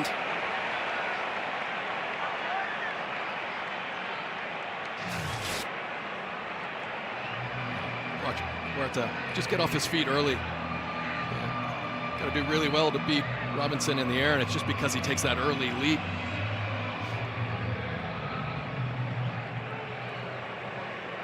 Can't imagine he's thrilled. You mentioned Rafa Marquez just before, who was on the bench as an assistant coach alongside Javier Aguirre. Rafa Marquez with 147 caps for Mexico, the 4th most in team history. 2 goals all time against the US. He'll take over for Aguirre after the World Cup through to the 2030 World Cup. From the New York Red Bulls man, of course. In a long and successful career. Here's another look at the goal, and Ream does really good to recover. He just takes that touch and opens it up. Maybe doesn't think Jimenez got up off the ground that quickly. That's a wonderful tracking back from the striker. An excellent challenge to put the ball right to Huerta's feet. And it's a lovely finish once it comes to him, but just a terrible mistake from the U.S. There's Pochettino's reaction. Ream alongside Miles Robinson at the back tonight for the US. The 3rd time that they have started together.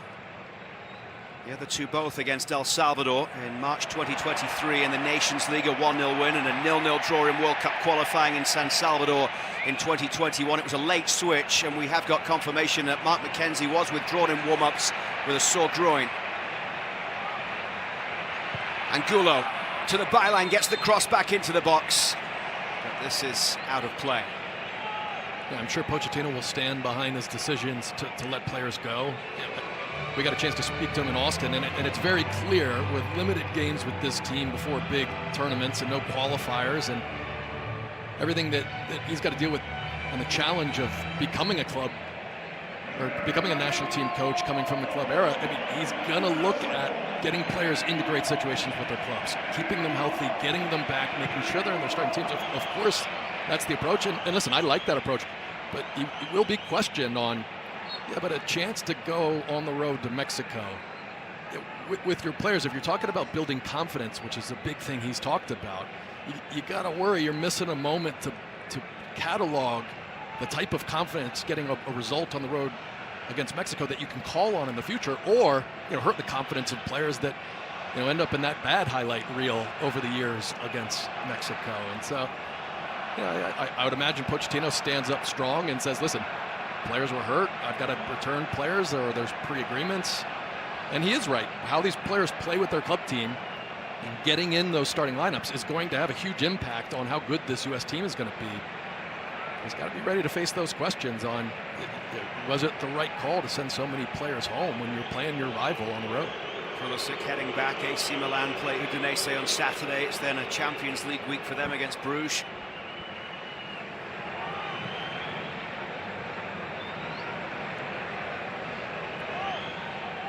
And this idea that players are carrying injuries, I mean, I'm sure Bees will back this up. There's so many times you go into camp and you're carrying an injury. You're playing for the U.S., you're getting a cap, and playing against Mexico, I mean, you'd hide any injury you could.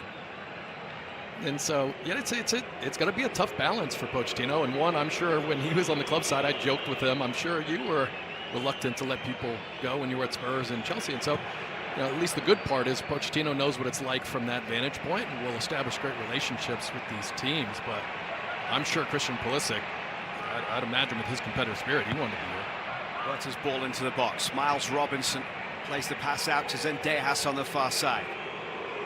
Zendejas trying to get away past Angulo. Will turn it backwards here for Miles Robinson.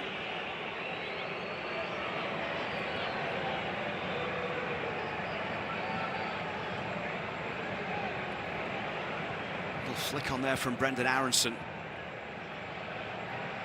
who has started the last 7 games for Leeds United in the Championship.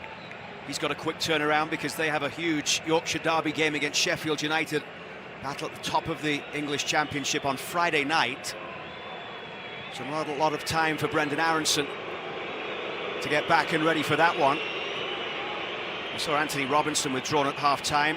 Fulham play Villa at the weekend. He played 3/4 of the game on Saturday. He plays a half tonight. Anthony Robinson racking up the minutes in the Premier League, playing 90 minutes in all 7 of Fulham's Premier League games so far.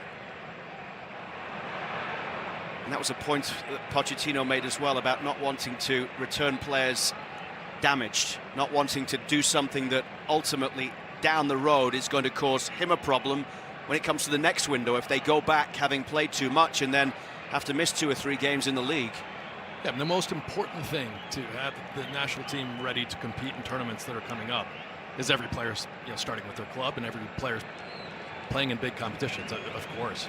And I'll offer one of his counter arguments for him. Yeah, he mentioned in an era with the Argentinian team, I think it was under Bielsa, or I can't remember who he was. And he said that they were undefeated leading up to the tournament. They were unstoppable, and then all of a sudden, you just lose the wrong games in the wrong moments. So, I think his argument would be there isn't a lot about winning or losing these moments. It's about qualifying for big tournaments and being ready to compete when you get there. And players being fit and training and starting with their club teams is going to be the most amount of minutes they're going to get in preparation for these big moments that are coming up. Aronson in the challenge there with Jimenez and Sanchez. It's out of play for a throw for the US here on the left side. They'll return to action in the November window with 2-leg CONCACAF Nations League quarter-final. As we get set to see Monterrey man Brandon Vasquez come in. This ball played through to Orbel and Pineda. Tim Ream with the challenge. Pineda looking up at the referee from the deck, asking for a penalty. Nothing given. Jimenez down the right up against Busio. Played in for Pineda just on the edge of the box. Back for Jimenez. He's got support from Sanchez. Aronson fouls. That should be a free kick. Nothing given. Well, I'll give him this. I mean, the referee's been consistent. He's let a lot of things go. Here's a look at it. Green definitely gets away with putting arms right there on Pineda. Not enough. Doesn't reach out. Doesn't really pull him back. That's the type of tussle that you're going to get away with at this level.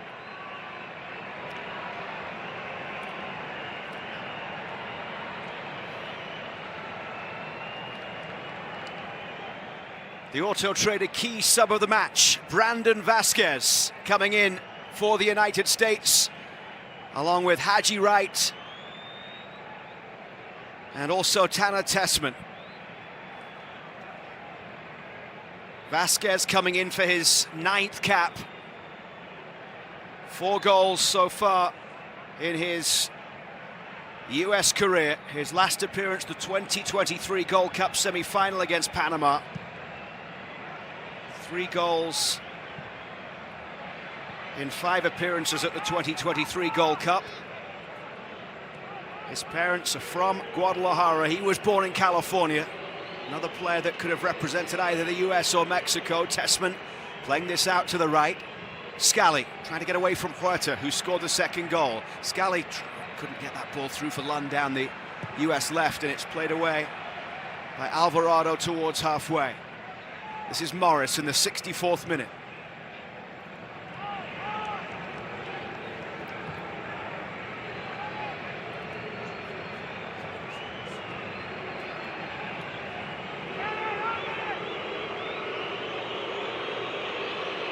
Zendejas curls a good cross in the middle. It's Lund, and he puts it wide.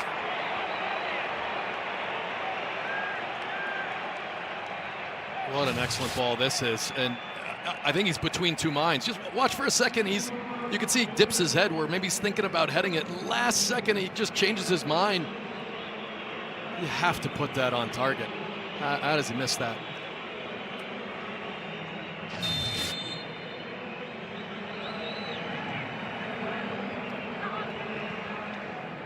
Busio, Tillman and Sargent, the 3 players leaving the game. Over the course of the 2 games that Josh Sargent has played, starting back-to-back, there was really only that 1 chance in the first half against Panama in Austin that came his way. That looks like a handball right in front of the assistant referee.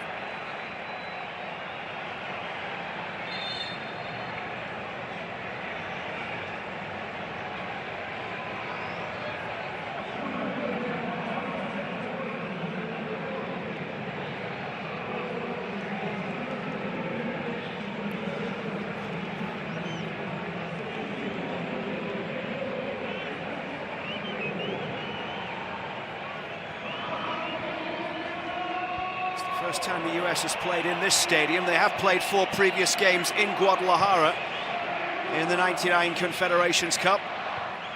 Won 3 and lost 1 of those games.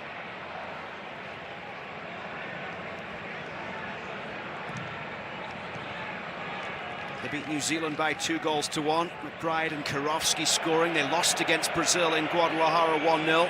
Ronaldinho with a goal. They beat Germany 2-0. With goals from Ben Olsen and Joe Max Moore, and then won the 3rd place game 2-0 against Saudi Arabia with goals from Paul Bravo and Brian McBride.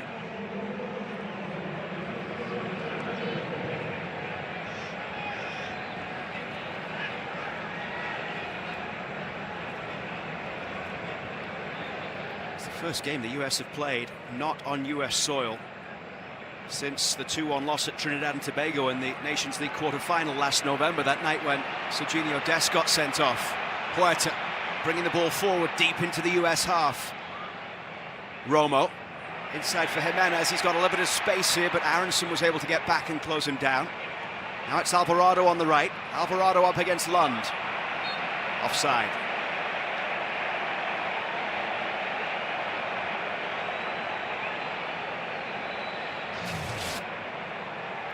Well, Sanchez wants that first one at this point.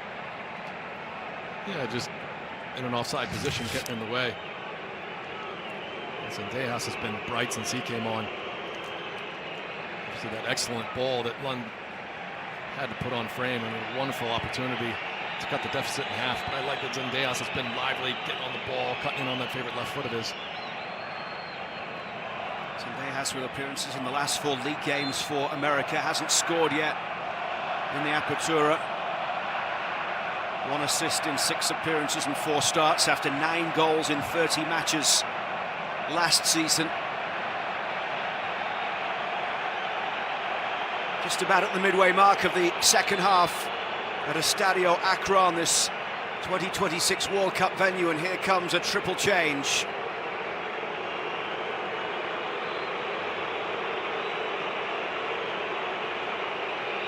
Including the introduction here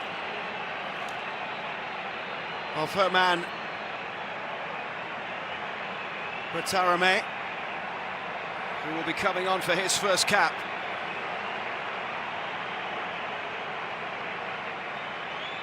Also coming in, the Tigres man, Diego Lainez.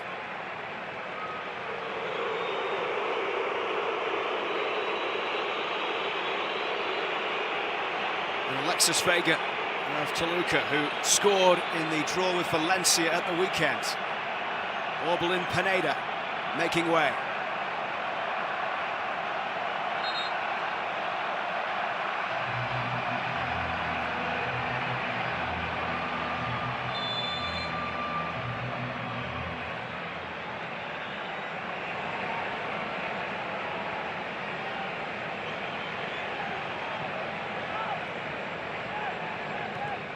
Second time that Mexico have gone to their bench in this one, after the early change with Guardado coming out on his final game.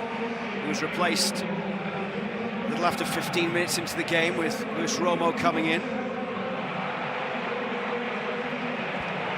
Positive play immediately in this game from Lainez. Aronson trying to win it back, but it comes back for Diego Lainez once again into the box. Tricky customer here for the US to have to deal with, and that one goes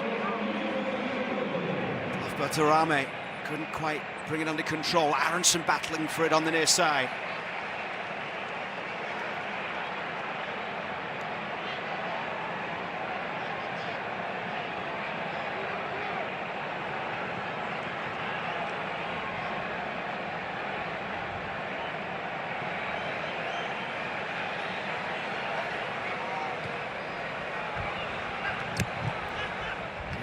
Scoring a goal against the US in the 2021 Nations League final.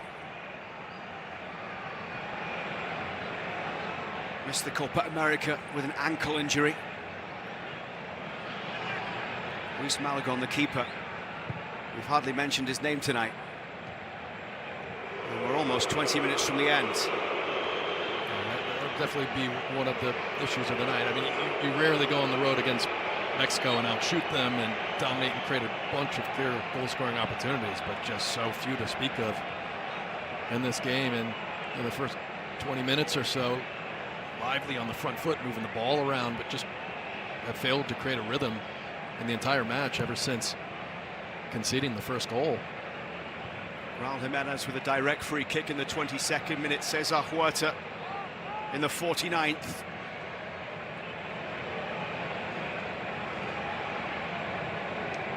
Huerta leaving the game along with Alvarado and Pineda. Bertarame came in along with Lainez and Vega.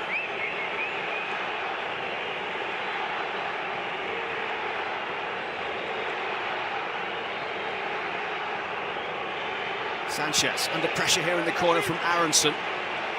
Picked up by Haji Wright. Back it comes for Tanner Tessman.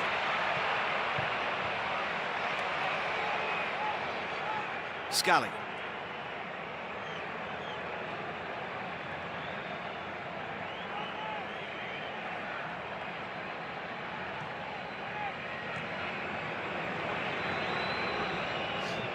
Morris. Scally with the crossfield ball, looking to pick out Lund, who has pushed forward down the left side.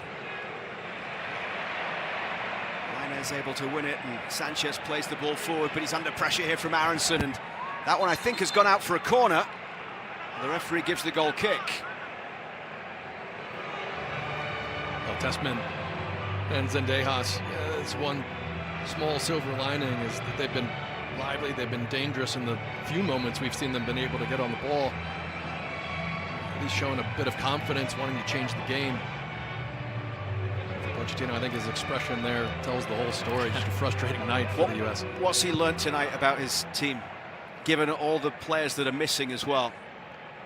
Honestly, I think, yeah, this game will show you. And listen, we know the experiences with the other side. The boys talked about it at halftime. If you compare caps, I mean, this is an experienced Mexican team. You have to keep into context. It's always hard to go on the road and play against Mexico. That's why we've only won there once. But I think he sees players that still have a ways to go to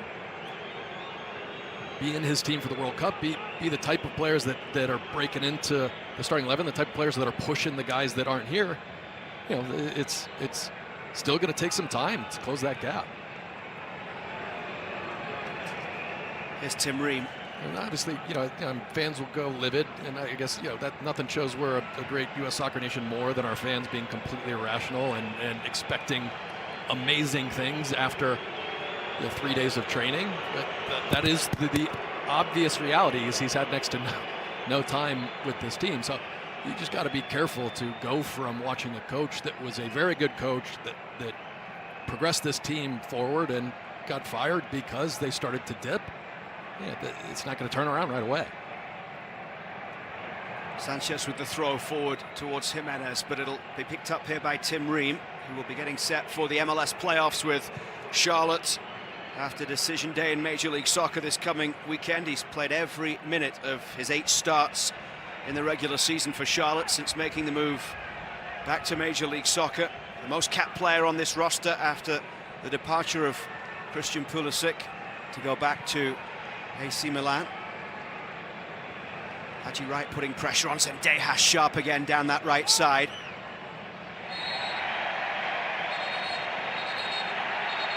And Zendejas getting into it there with Angulo.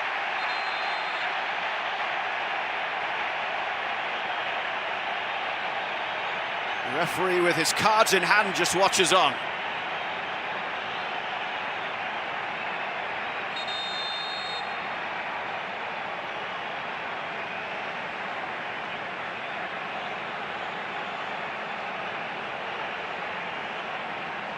Zendejas getting into a bit of a battle there. Of course, knows many of the players on the opposition from league games.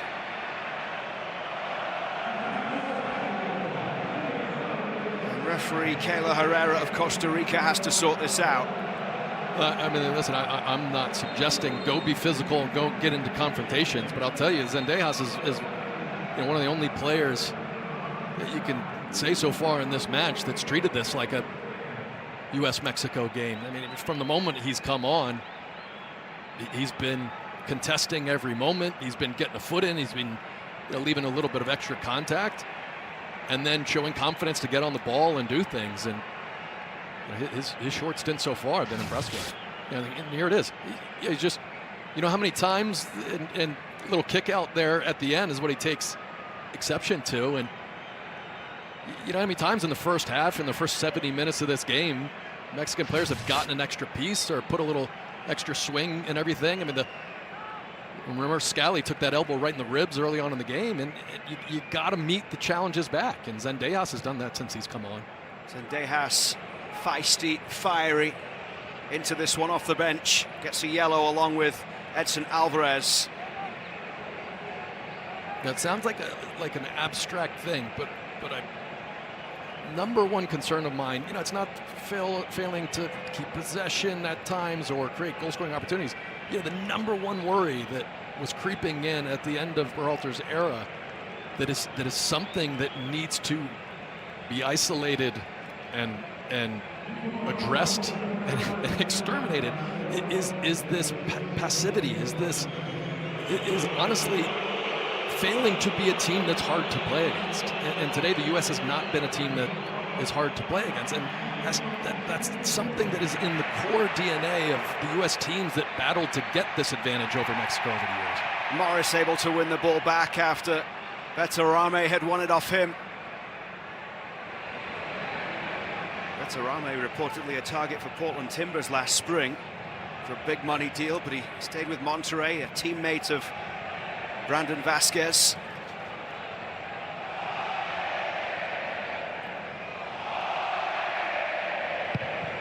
Haji Wright closing down, but the keeper Malagon plays long downfield.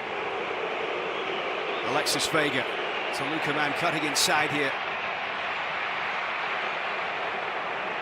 77 minutes gone, 2-0 for Mexico. Raul Jimenez with a 22nd minute free kick. It was 1-0 at half-time, and then 4 minutes after the break, Cesar Huerta's third international goal doubled the Mexico lead. Next time Mauricio Pochettino will be together with his team will be Nations League quarter-finals, home and away in November. Here is Brandon Vasquez. They'll be away first, then home in St. Louis, and it's looking like it could be a US-Jamaica clash. Nothing been confirmed by CONCACAF, but given other results tonight and CONCACAF rankings, potential is it will be US-Jamaica in the Nations League quarter-finals. In towards Haji Wright, brought down by Tessman. Tessman against Alvarez, right at the byline, and Alvarez putting the big leg in there, trying to win it back.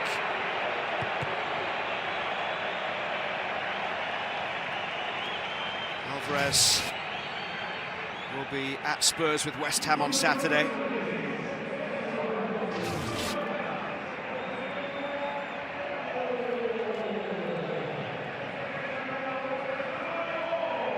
Brandon Vasquez with 13 goals in 41 games in all competitions since joining Monterrey on a 4-year deal in January. Started a 1-1 draw in this stadium last month. 3 goals in 12 games in the Apertura, scored 3 in a row in August, September. But it's the home fans tonight who are enjoying themselves. Here's Brandon Vasquez.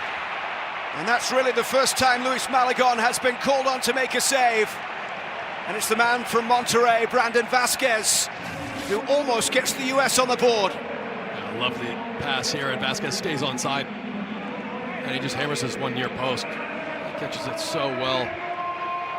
And here's a look, it even takes a dip. Not a lot of space there to try to sneak that through. And that near post, but first time he's tested. Another corner coming on the far side. The assistant referee this time asking Diego Lainez to move back. He got in the way, it was too close as Aronson played that one in. The outswinging delivery, Vasquez tries to hook it on front post. Raul Jimenez was the man back there to clear it away.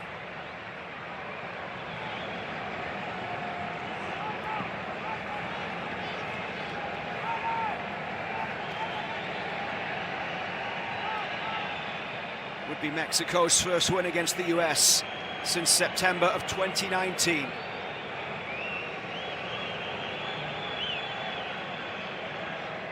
Seven-match unbeaten run for the US, dating back those 5 years. 10 minutes away from coming to an end. A nice little stint here from the United States. I think the Mexican team are fatiguing a little bit, giving up a little more ground than they have through most of the game. This is where the US just needs to move the ball crisply. Find Tessman, find Vasquez, find Zendejas. Those are the players that have been lively and been able to create some chances.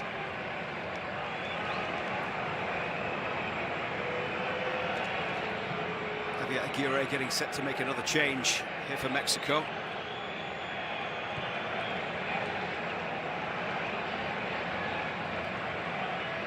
Scally. Morris. Miles Robinson across the back for Tim Ream. Miles Robinson heading into the playoffs in Major League Soccer. His Cincinnati side Third in the East, 1 goal in 24 starts for Robinson in his first year with Cincinnati. Actually made his debut against Mexico in that 2019 friendly, Mexico's last win. 3-0 victory at MetLife. And of course Robinson scored against Mexico his last international goal, the 2021 Gold Cup final, the 1-0 win after extra time in Vegas. Guillermo Martinez of Pumas is getting set to come in. Raul Jimenez will leave the game. A goal and an assist tonight for Raul Jimenez. Rolling back the years. 33 years old, but a 35th international goal tonight. That was an excellent free kick. And we saw in the replays at halftime, it does take that slight deflection as we suspected. And good performance from Jimenez. He was all over the place tonight. Wonderful play for him up top. And the other change sees Luis Romo leaving the game. And it's Obed Vargas coming in.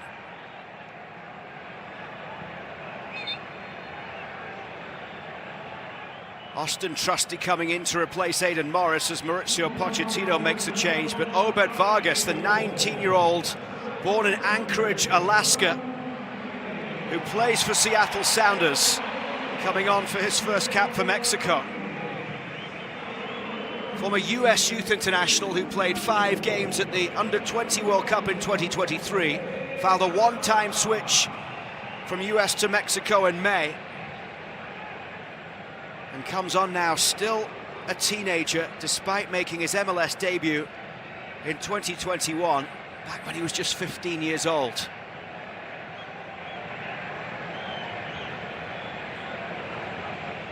Trusty in for Aidan Morris.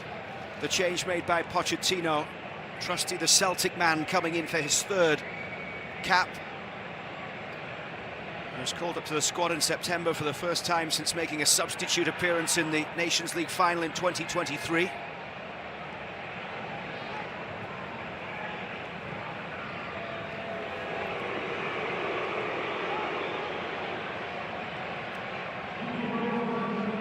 Vasquez carries it forward down the left.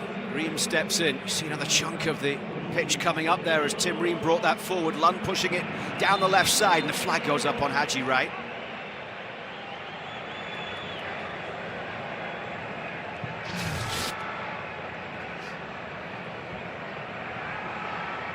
Haji Wright just straying into an offside position.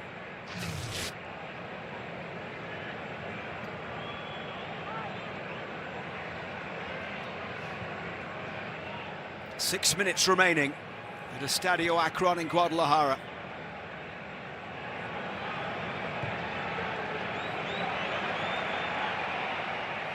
Played forward here for Batarame to chase. He fouls Scally. This is the all-state moment of the match.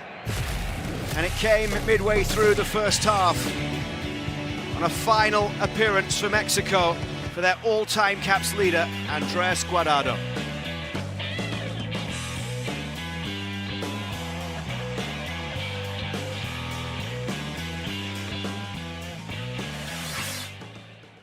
Vasquez down the left side as the US look to try and pull one back.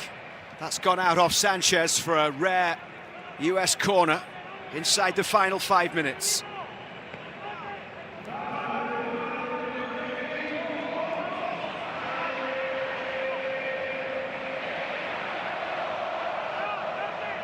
Brendan Aronson will take it.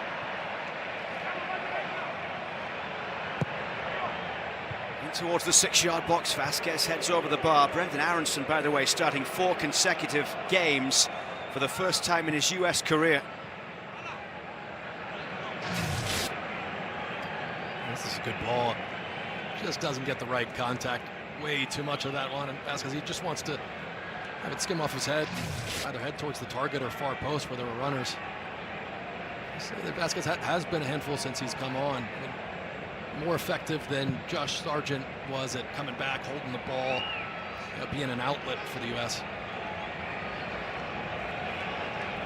Green battling Headed straight forward there by Obed Vargas, and Miles Robinson has to deal with under pressure there from Bertarame. Ream up towards halfway.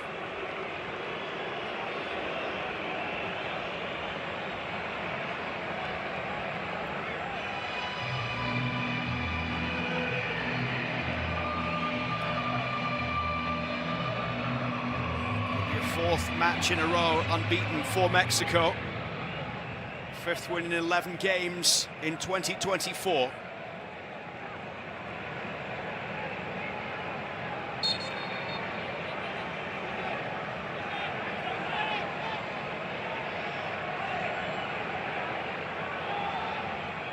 Aronson flicks that one away, but then the shot coming and well wide from Bertarame.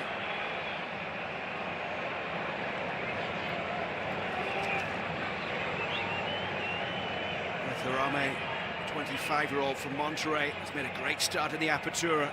5 goals in 10 games so far this season for the former Argentine youth international.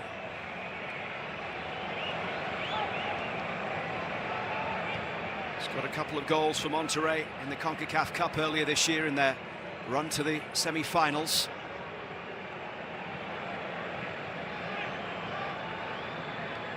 Scally with a throw.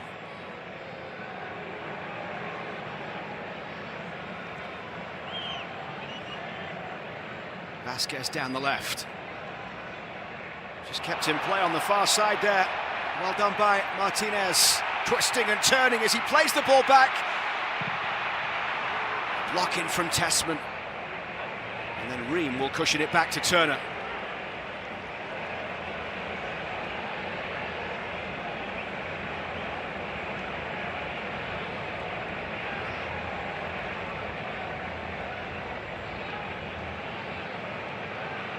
Forward by Obed Vargas, into space down the right side for Lainez to chase, but Lund is back looking to see this one out for a throw. Oh, here's a look back at that skill, a little nutmeg. And then, yeah, just lovely to cut it back as this deflects. It ends up finding its way eventually to Vega, just taking a deflection. Not wearing that US side, but you can see the beautiful skill and the balance. The US they definitely got back into the game a little bit. You know, Lund finishes that chance. Maybe it's a different game, but it's just been pretty comfortable for Mexico. Will just be the second time in the last 11 games that the US has failed to score, and just the second time in 29 games in FIFA windows, back to the 0-0 draw against England in Qatar. Unless they can find something here late in this one. Goes off Sanchez. Yeah, the tough part about competing to impress and get into this side is it's always hard to compete with players that aren't there. But also those players that are gone, they make the game a lot easier. It's a lot easier to come and press a coach when you have the quality of Weston McKennie or Christian Pulisic. Around you, you get the ball in nicer areas, you possess a little bit more, you can rely on them a little bit more. So, it's always hard to make an impression when, ultimately, if you look across the stage, there's probably only, if the World Cup was tomorrow, 2 players on this side that make that 11, or at least make an argument to be in that 11. Into stoppage time, of which there will be 2 minutes.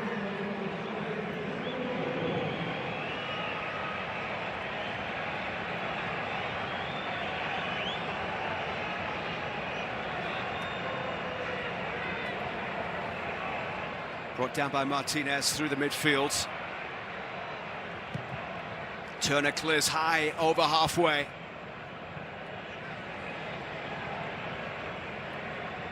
And Sanchez will just let this one roll out of play. Sum this one up then, Kyle. The night in Guadalajara, Mexico, 2-goal advantage into stoppage time. Your thoughts on the performance? I mean, just outplayed and outclassed by Mexico.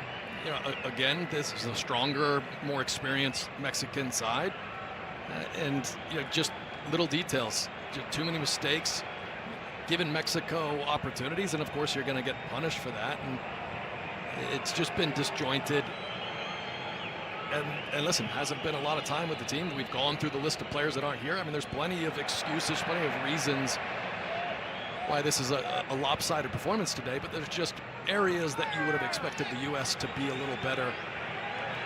They're just not turning the ball over in silly areas, not giving easy chances, maybe playing a little bit more direct.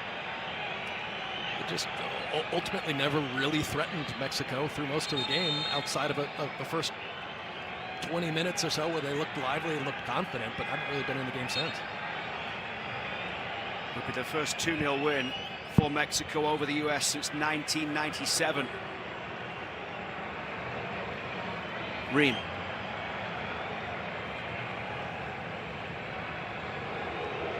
Zendejas still trying to make something happen. Now it's Wright. Zendejas helps it on. This is Lund. Lund with the ball through into the path of Haji Wright. 2 minutes of stoppage time is up as Wright looks to make his way into the box. No way through.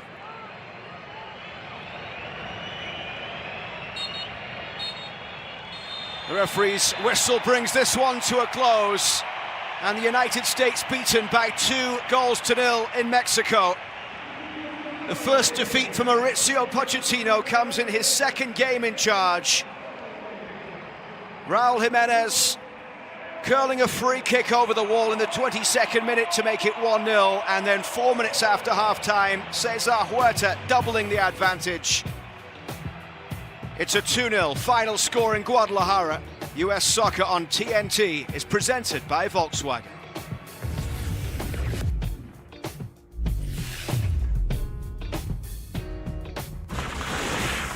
This is one of the millions of new and used cars you can find on AutoTrader. You can find cars like the ones on your favorite show. Oh no, I bet I can even find the cars in my feed. Sure can. Trick or treat! Kit Kat Reese's! Oh, great costume. Looks like you deserve both. See ya, boys.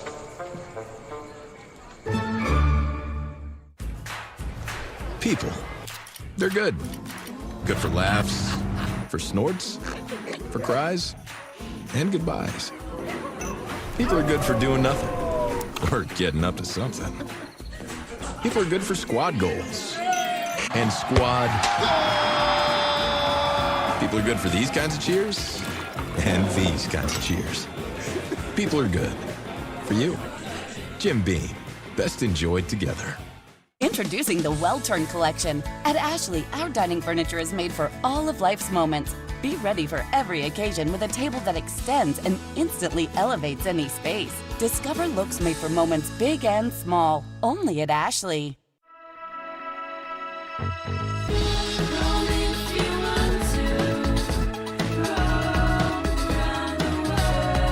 Find space at Spring Hill Suites, the official hotel partner of U.S. Soccer. I'm your football-obsessed best man, and I think you having your big day during the big game is the worst. What, are you kidding me? Physically, I'm right here, but mentally, I'm here. Yeah, I do. Come on, speed it up. When all eyes are on you, my eyes are glued to the game. Whoa! Touchdown, yeah! And if you didn't bundle your home and auto insurance, well, all of this could be tough to tackle. So get Allstate and be better protected from mayhem. Like me. Ooh, gaga, I'm a big baby. Ugh, someone lost in fantasy. With DraftKings, you won't get locked into just one way to play. So if I finish last, I don't have to wear a diaper? Only if you want to. More fantasy games means more shots to win. We get you. So we got that. The crown is yours. This is going viral. But you know what should go viral? The fact that Kelly Blue Book My Wallet on AutoTrader gives you personalized monthly payments before you buy. Thousands of likes. Experience luxury like never before at Bill Jacobs BMW, the #1 volume BMW dealership in the entire Midwest. Our commitment to excellence means personalized service and over 400 BMWs to choose from. Our dedicated team ensures a seamless buying process, tailored to your needs. Take advantage of this incredible offer. At Bill Jacobs BMW, the cars bring you in. The experience brings you back.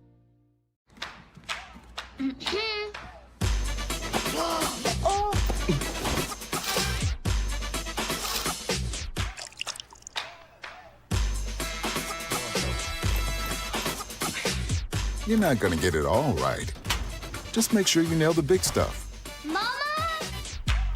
Like making sure your kids are in the right seat for their age and size. Get it right at nhtsa.gov/the-right-seat.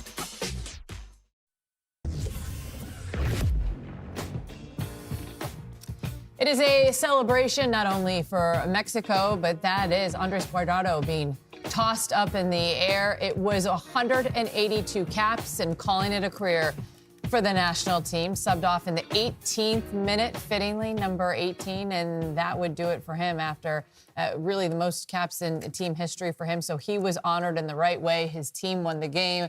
Gonzalo Pineda with us is very happy about the result. The Americans here on the desk have other things to say. DeMarcus, we'll start with you. The United States, well, because I know DeMarcus has a lot to say. Aged well. You got to start well. Start with the guy that needs some room to breathe on this here. DeMarcus, what did you think? Yeah, it was a tough night. I know we'll get into some of the specific issues that happened with this with the U.S. team and how they performed tonight, but I just think we just got beat up tonight.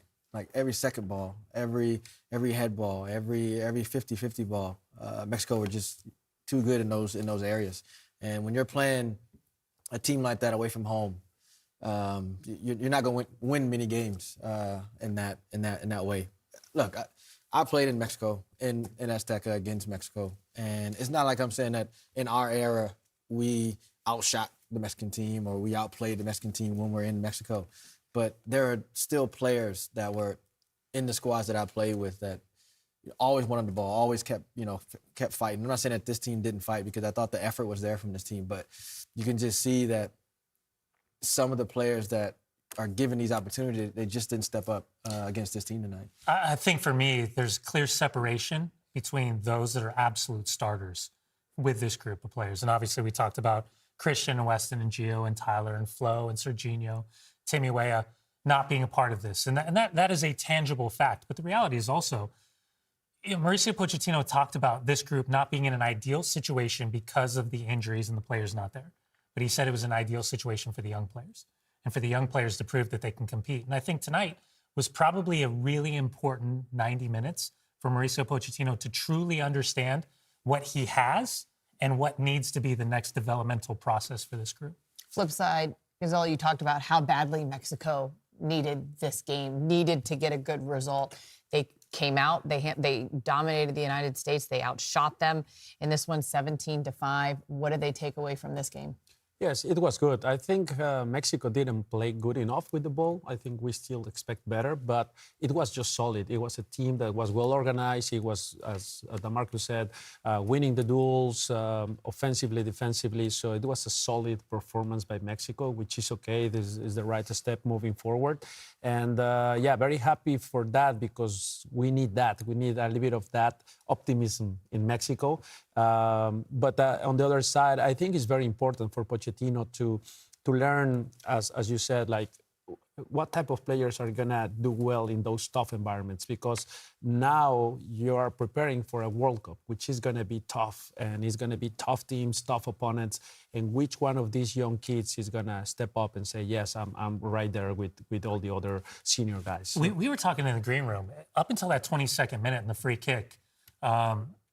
You felt as if they were two teams trying to figure out how to take the advantage. I agree. And I think what this game is kind of the perfect example of was for Raul Jimenez, that goal, unbelievable free kick. But that's kind of like, those are the sparks, right? Those are like just those minuscule moments where that can take you to the next step. And it's everything that Mexico needed. And then we were sitting there saying, well, how does the U.S. respond from this? How do they start to look? And that's where we saw Mexico continue to grow, utilize the experience, win the battles in the midfield, win those second balls, picking up all the dangerous spots. And again, the experience of this roster, I think, really showed specific to the second half performance. But where does that goal come from? Gonzo and I was talking about it in backstage. It comes from a bad ball out of the back from Miles Robinson. Mexico wins the ball right quickly off a counter press and ended up giving a foul away. Yeah. But it's just the same problems week in and, well, not week in, week out because it's not a club team, but every single time that this U.S. team plays, they still have those issues with losing the ball in bad spots in their defensive half, and it just keeps happening to different players, but the same problem is happening every game. Well, you talked about it actually a couple days ago when you said against Panama, this is a different team. They're going to capitalize, and we saw Mexico capitalize on exactly those things that you pointed out just a couple of days ago. We have much more to come here as we break down the United States and Mexico. Mexico comes out on top, 2-0. The Auto Trader postgame show coming up after this.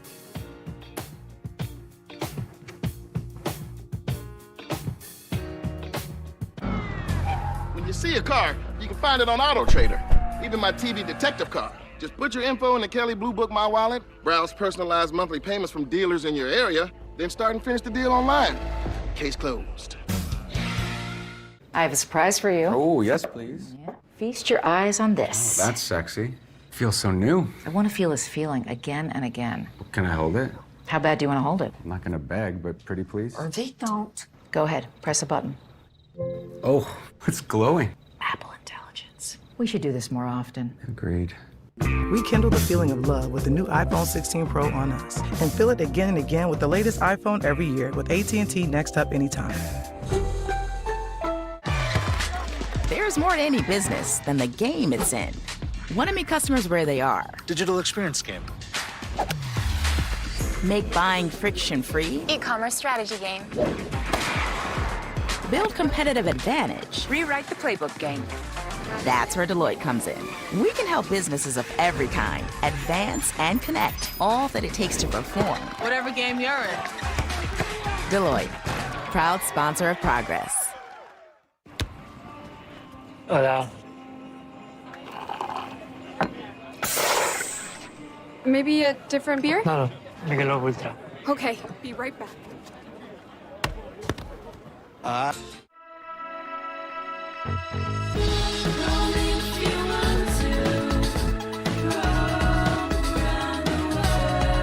Find space at Spring Hill Suites, the official hotel partner of U.S. Soccer.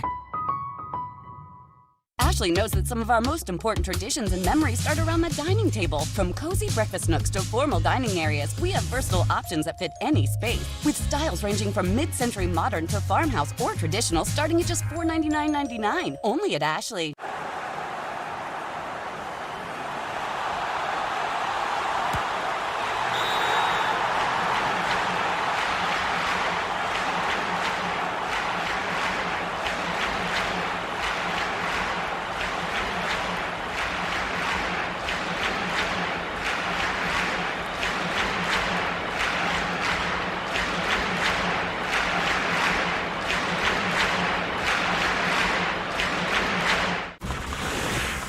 This is one of the millions of new and used cars you can find on Auto Trader. You can find cars like the ones on your favorite show. Oh no, I bet I can even find the cars in my feed. Sure can. The ultimate bundle just keeps getting better. Join me. I am back, baby! I'll be calling the shots. It's just the beginning. The Disney Plus Hulu Max Bundle.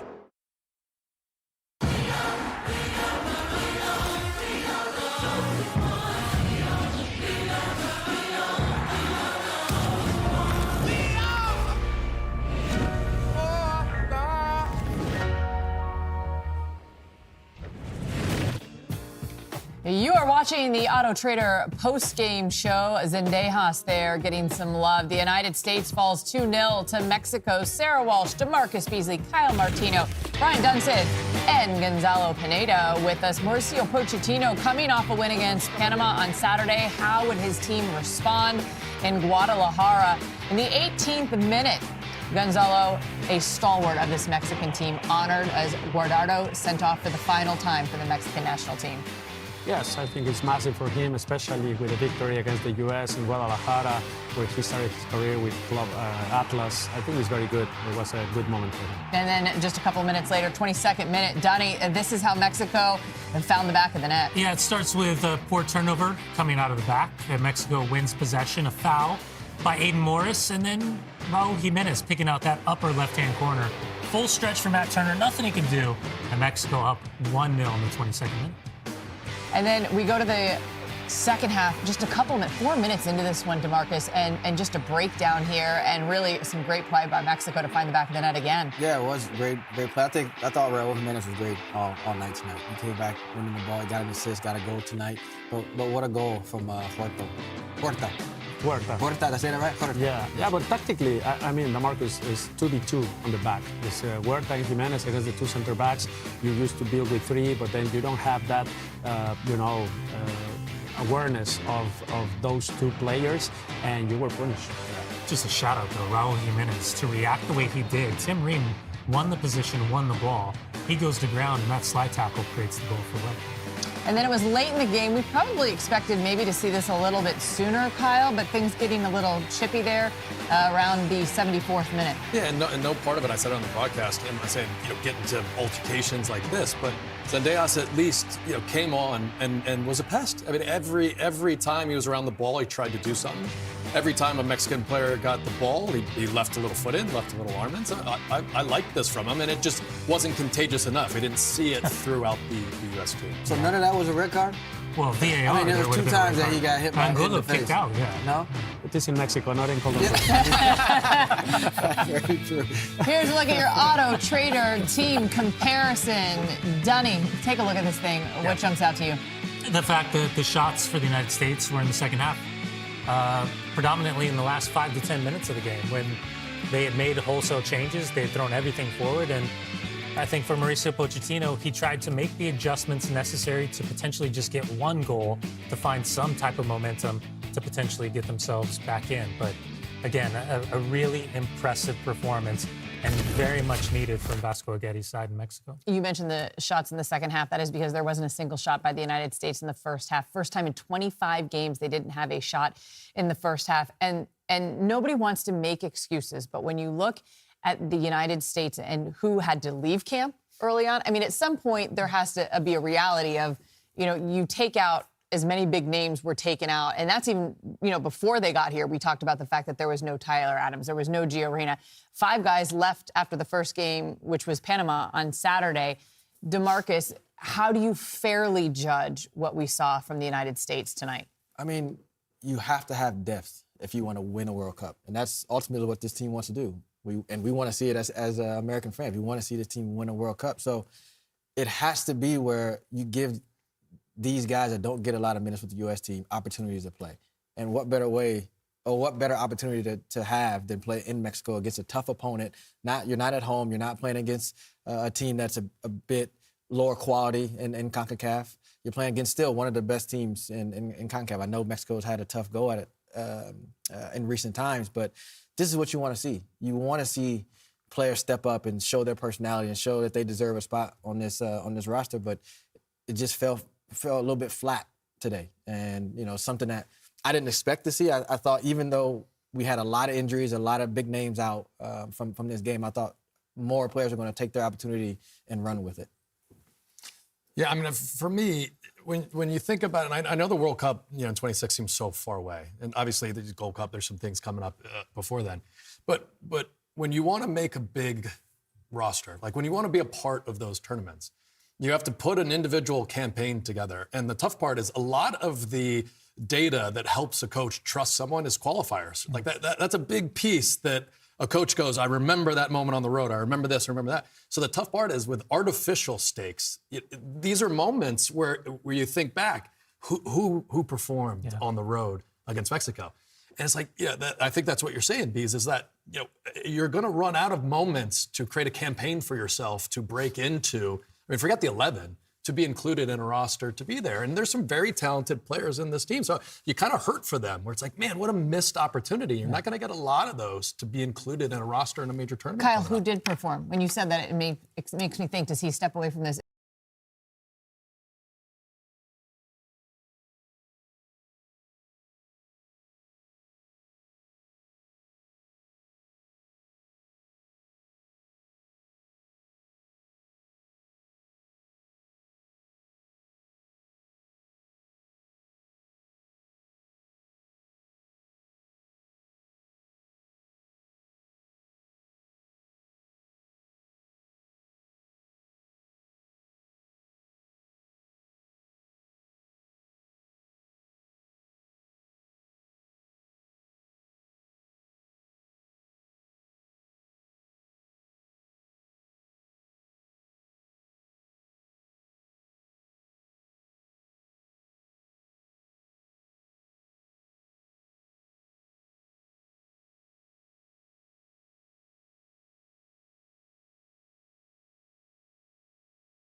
and the way they collapsed against Colombia, then the response against Brazil, then they go into Copa America. And obviously things happen within the game, but the Panamanian game is what then changes the direction of U.S. soccer.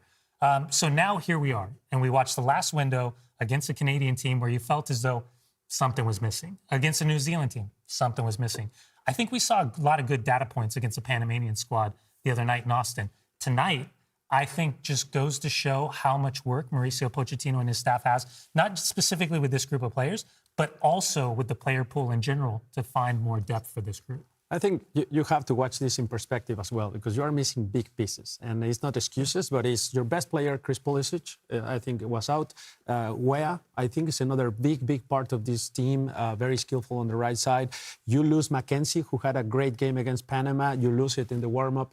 Tyler Adams, I mean, you're talking about 4 big pieces. Serginho Dest could be another one. So there are big we're missing pieces. the starting lineup. Yeah, but the thing is, we're missing 8 starters. Yeah, but the thing is, yes, we want to win the game, but we're more so asking the question: who is stepping up in their absence, or who can step up in their absence? And we didn't see. And maybe but at the same time, you have to look this in perspective. You're playing in Mexico, and you know it's not the same. 100%. How many That's times what I you have said. won in Mexico? Not many. Only one time in the whole history. It's not the same as playing in Columbus. Not the same as playing in Austin or Cincinnati against Mexico. It's way different, and you have to know that. So you have to take this in perspective. Of course, it was a great opportunity for some of these kids that might be missed, of course, but you have to chill out a little bit and take this with some perspective. I think it was a good opportunity for Pochettino to see a couple guys that can be interesting. Let me ask you this, though. If we were in Mexico and the result was switched, how would the Mexican fan base and the Mexican media deal with it? That would be Easy to say after a win. Put it in perspective. Yeah, but we're Mexico. Yeah, that's true. We've got much more to come here on the Auto Trader post-game show. The United States falls to Mexico 2-0 in Guadalajara. Mauricio Pochettino split results in his first camp with the United States, and they got some work to do.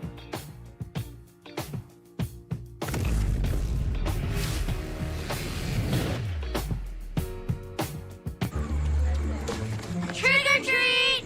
Kit Kat! Reese's! Oh, great costume. Looks like you deserve both. See ya, boys.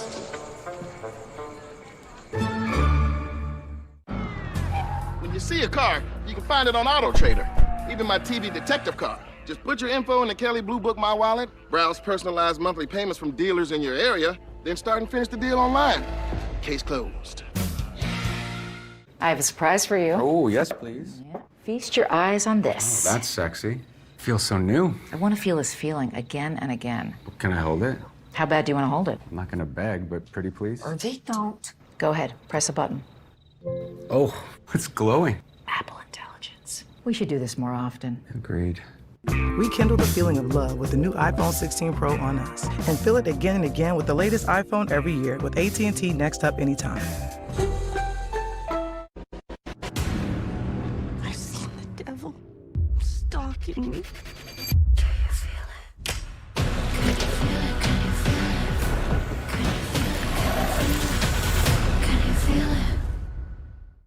It is gold, glorious gold. The United States is back, baby! They are once again the gold standard.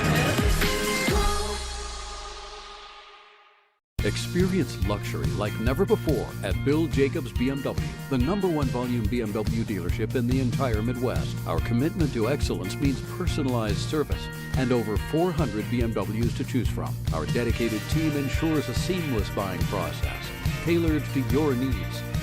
Take advantage of this incredible offer. At Bill Jacobs BMW, the cars bring you in. The experience brings you back. One scorching heat wave will leave me powerless to cool my insulin. When the storm rolls in, my time to find a pet-friendly evacuation center will have run out. I'm relying on luck, but who knows if it'll be on my side. When it comes to disasters and emergencies, it's not a matter of if, but when. Take control. 1. Assess your needs. 2.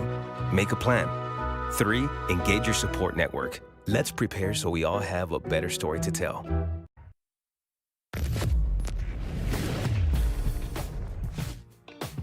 U.S. Soccer Postgame Show is brought to you by AutoTrader.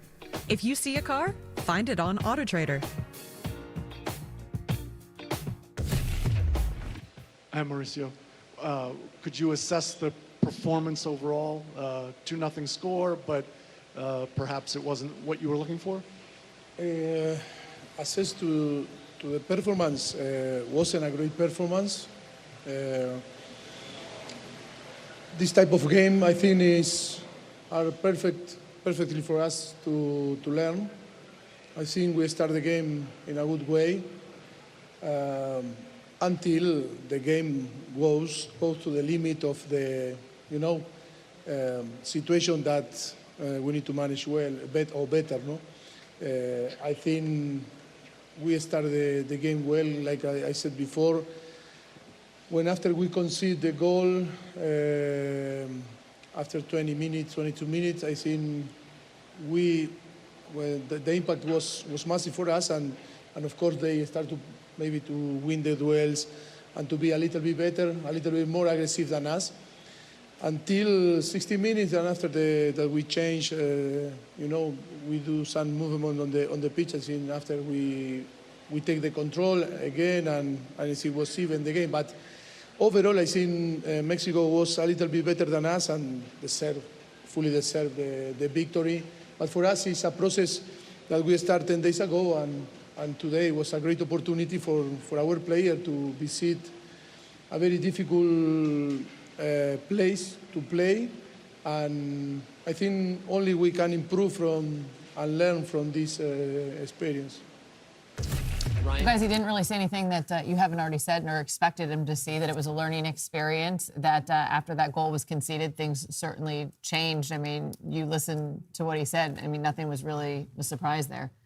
Yeah, listen, he's not going to give us anything. He's not going to give anyone anything. I mean, he knows what he needed to see. He knows what he didn't see. And he knows a lot of this is about half a team that's not here. And this is the beginning of a process. I really think this camp was honestly, and we talked to him, Gonzalo, when we were out in Austin, it was really about getting to know the players individually, one-on-one. I really think that was the whole point for him was, who are these guys? I need to sit with them, and he had individual chats with all of them. And so I kind of think in his mind the work starts from here forward. This was a camp about getting to know one another. I don't think he's going to be too knee-jerk or harp too much on this performance in Mexico. And Gonzalo was right. I mean, listen, you have to look at this as basically your B team going on the road against Mexico. So I'm sure he would have loved to see some brighter spots and learn some positives that he didn't learn. But I think he got out of this camp what he needed, is like, who are these guys as people? What motivates them? Where are they? And how do I get them back to their clubs full of confidence and fit, and back to me in a state where I can piece this thing together and start building a game plan? Let's talk about him coming back together, because this team is back together in November. How different is it going to look then, Dunny? Well, it's going to be something on the line, because it's going to be qualifying for Nations League. It's going to be the quarterfinals, and it's going to be away, what sounds like potentially Jamaica, and then home in St. Louis a few days later. That's not a friendly. That's Nations League, 3-time champion of Nations League. So to Kyle's point, I think he's spot on. I think where he's going to learn the nuance of this group is going to be the performance for sure, but also the training habits. He's going to learn. He's going to have a good idea who these guys are, but maybe learn the intricacies of the performance that's necessary, and maybe guys that he doesn't trust. Guys are going to play themselves into opportunities, but guys are also going to play themselves out of this group if they're not careful. No, I agree. I think after this camp, these players are going to go back and say, okay, what did I learn from Pochettino? What does he want from me? Like you said, he's had individual conversations with each and every player. So I think they're going to go back to their clubs, really assess how their performance was over these two games, and come back with a different mindset, because when there's a new coach, we all have been there. We have new coaches. There's a new coach, new ideas, new philosophies of how they want to play. But now, it's a learning experience for everyone. But at the same time, when we just look at this one game, I 100% get what Gonzito is saying about the perspective, and now there's a lot of players missing. But I still think that this was a missed opportunity for some of these players that don't get a lot of playing time for this national team to step up, and they didn't do that. Yeah, I agree 100%. But the main question to me is what type of team Pochettino is going to bring to the U.S. What type of team we're going to see under Pochettino? That was the main question to me. And the last two games don't give me enough answers. I think we want to see either you're going to play direct, be intense, win in duels, good in set pieces, some runs in behind to be dangerous, more direct, or you're going to be back three with good build-up and some good possession-based team. What type of team the U.S. is going to be under Pochettino? That is for him to answer in the next few matches. But we want to see that in the World Cup. The World Cup is going to be the main tournament for both teams, Mexico and the U.S. Both were going to be at home, and we want to have a good show for our fans. So we have to prepare. We have 2 years, probably a little bit less, and we want to see the style of the U.S. and Mexico under Javier Aguirre and Pochettino to be very clear for the fans what we can expect in the World Cup. Gonzalo, we really enjoyed having you here tonight. I'm sure you've really enjoyed it as well, considering the result. Yeah, but the company was also very good.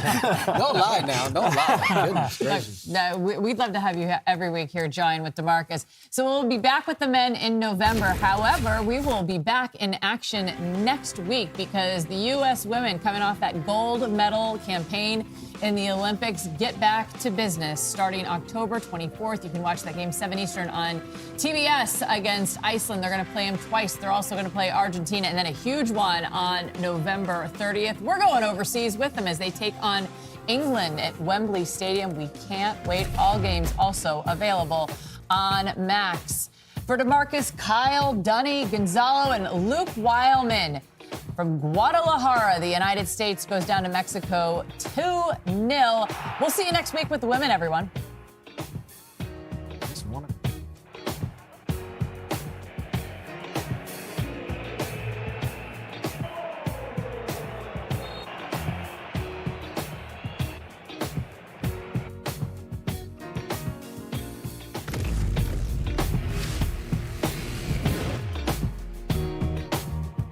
Everyone's saying soccer's arrived in America. Yeah, but I'm just not seeing it. Ah, man, Christian, they got a lot to say. Gotta prove those U.S. doubters wrong. Yeah, but how? The fans. Who, me? Yeah, of course. If anyone lives this game, it's them. It's their everyday, right? And they really do make the U.S. the... Nice.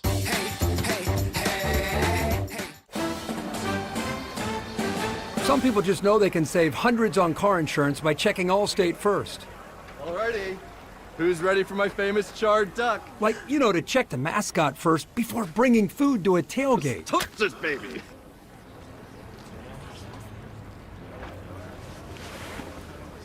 Yeah, checking first is smart. So check Allstate first for a quote that could save you hundreds. You're in good hands with Allstate. This is one of the millions of new and used cars you can find on AutoTrader. You can find cars like the ones on your favorite show. Oh no, I bet I can even find the cars in my feed. Sure can. Trick or treat! Kit Kat! Reese's! Oh, great costume. Looks like you deserve both. See ya, boys. I have a surprise for you. Oh, yes, please. Yeah. Feast your eyes on this. Oh, that's sexy. Feels so new. I want to feel this feeling again and again. Can I hold it? How bad do you want to hold it? I'm not gonna beg, but pretty please. Or they don't. Go ahead, press a button. Oh, it's glowing. Apple Intelligence. We should do this more often. Agreed. Rekindle the feeling of love with the new iPhone 16 Pro on us. And feel it again and again with the latest iPhone every year with AT&T Next Up Anytime. Soft drinks are just $1 at Wendy's. Any size, anytime. 3 p.m. Fanta, 10 p.m. Sprite, 7:46 a.m. Coke. Yeah, you're built different. Dollar soft drinks any size, gotta be Wendy's. Introducing the Wendy's Krabby Patty Collab Burger. It has fresh, never frozen beef that's, wait for it, square. Are you ready? I'm ready! And I'm ready. For the Krabby Patty Collab meal you're craving, gotta be Wendy's. Have you ever asked for help yourself? It's always tough, right? I always feel like I can solve my own problems, but eventually, you just can't deal with it on your own. Once you take that first step, there's so much support. When it comes to disasters and emergencies, it's not a matter of if, but when.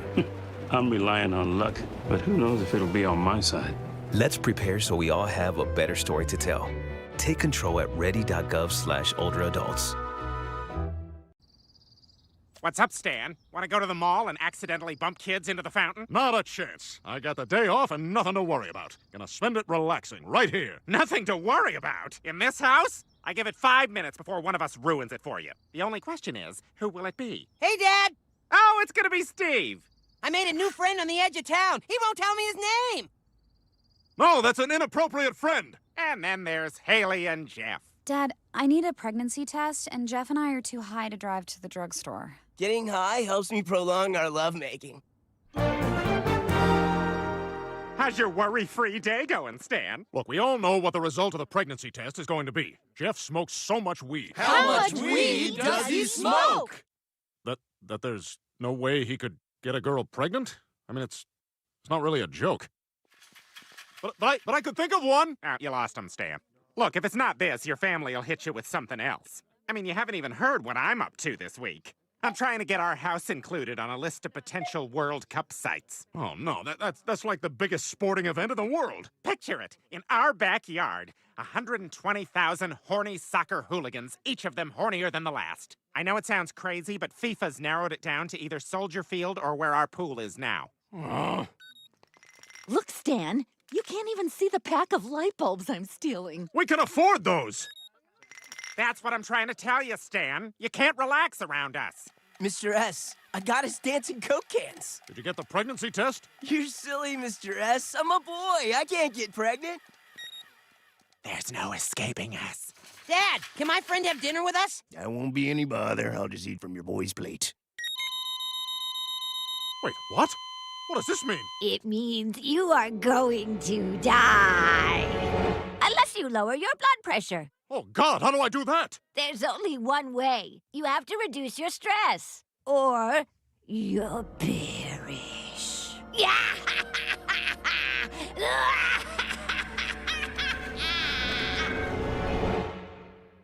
Oh, paper towels. I should probably get a roll for the World Cup. You know, for messes. Good morning, USA. I got a feeling that it's gonna be a wonderful day. The sun in the sky has a smile on his face, and he's shining a salute to the American race. Oh boy, it's swell to say, Good morning, USA!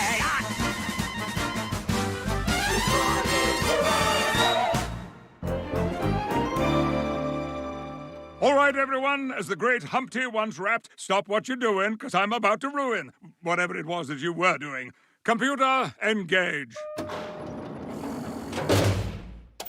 Last night, the CIA mainframe was hit by a cyber-terrorist. They acquired a lot of valuable information, and if you know anyone undercover in Bolivia, you don't anymore. Now, all evidence suggests this attack was carried out by cyber-terrorist Max Zagara, and we know exactly where he's hiding. So the boring stuff's done. You need someone to do the fun part? Grab him and bag him? That's one way to go, but last night I was watching Point Break on TBS when I realized, what if this attack was pulled off by a pack of renegade surfers trying to fund an endless summer? Sir, that's crazy! Jackson gets it!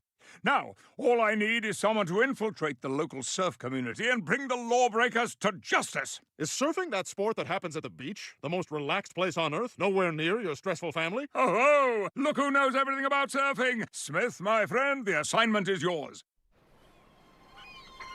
Perfect. Now I just have to blend in.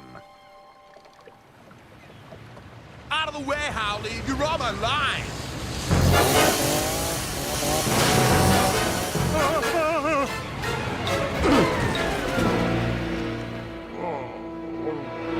What's up, Howley? This beach is for locals only. What's your zip code, bitch? And don't lie. Hey, leave him alone! Back off. The beach is for everyone. Says who? The city bylaws. Yeah? Well, I'm gonna go down to City Hall and talk to the head of the records department, and then we'll see about your little theory.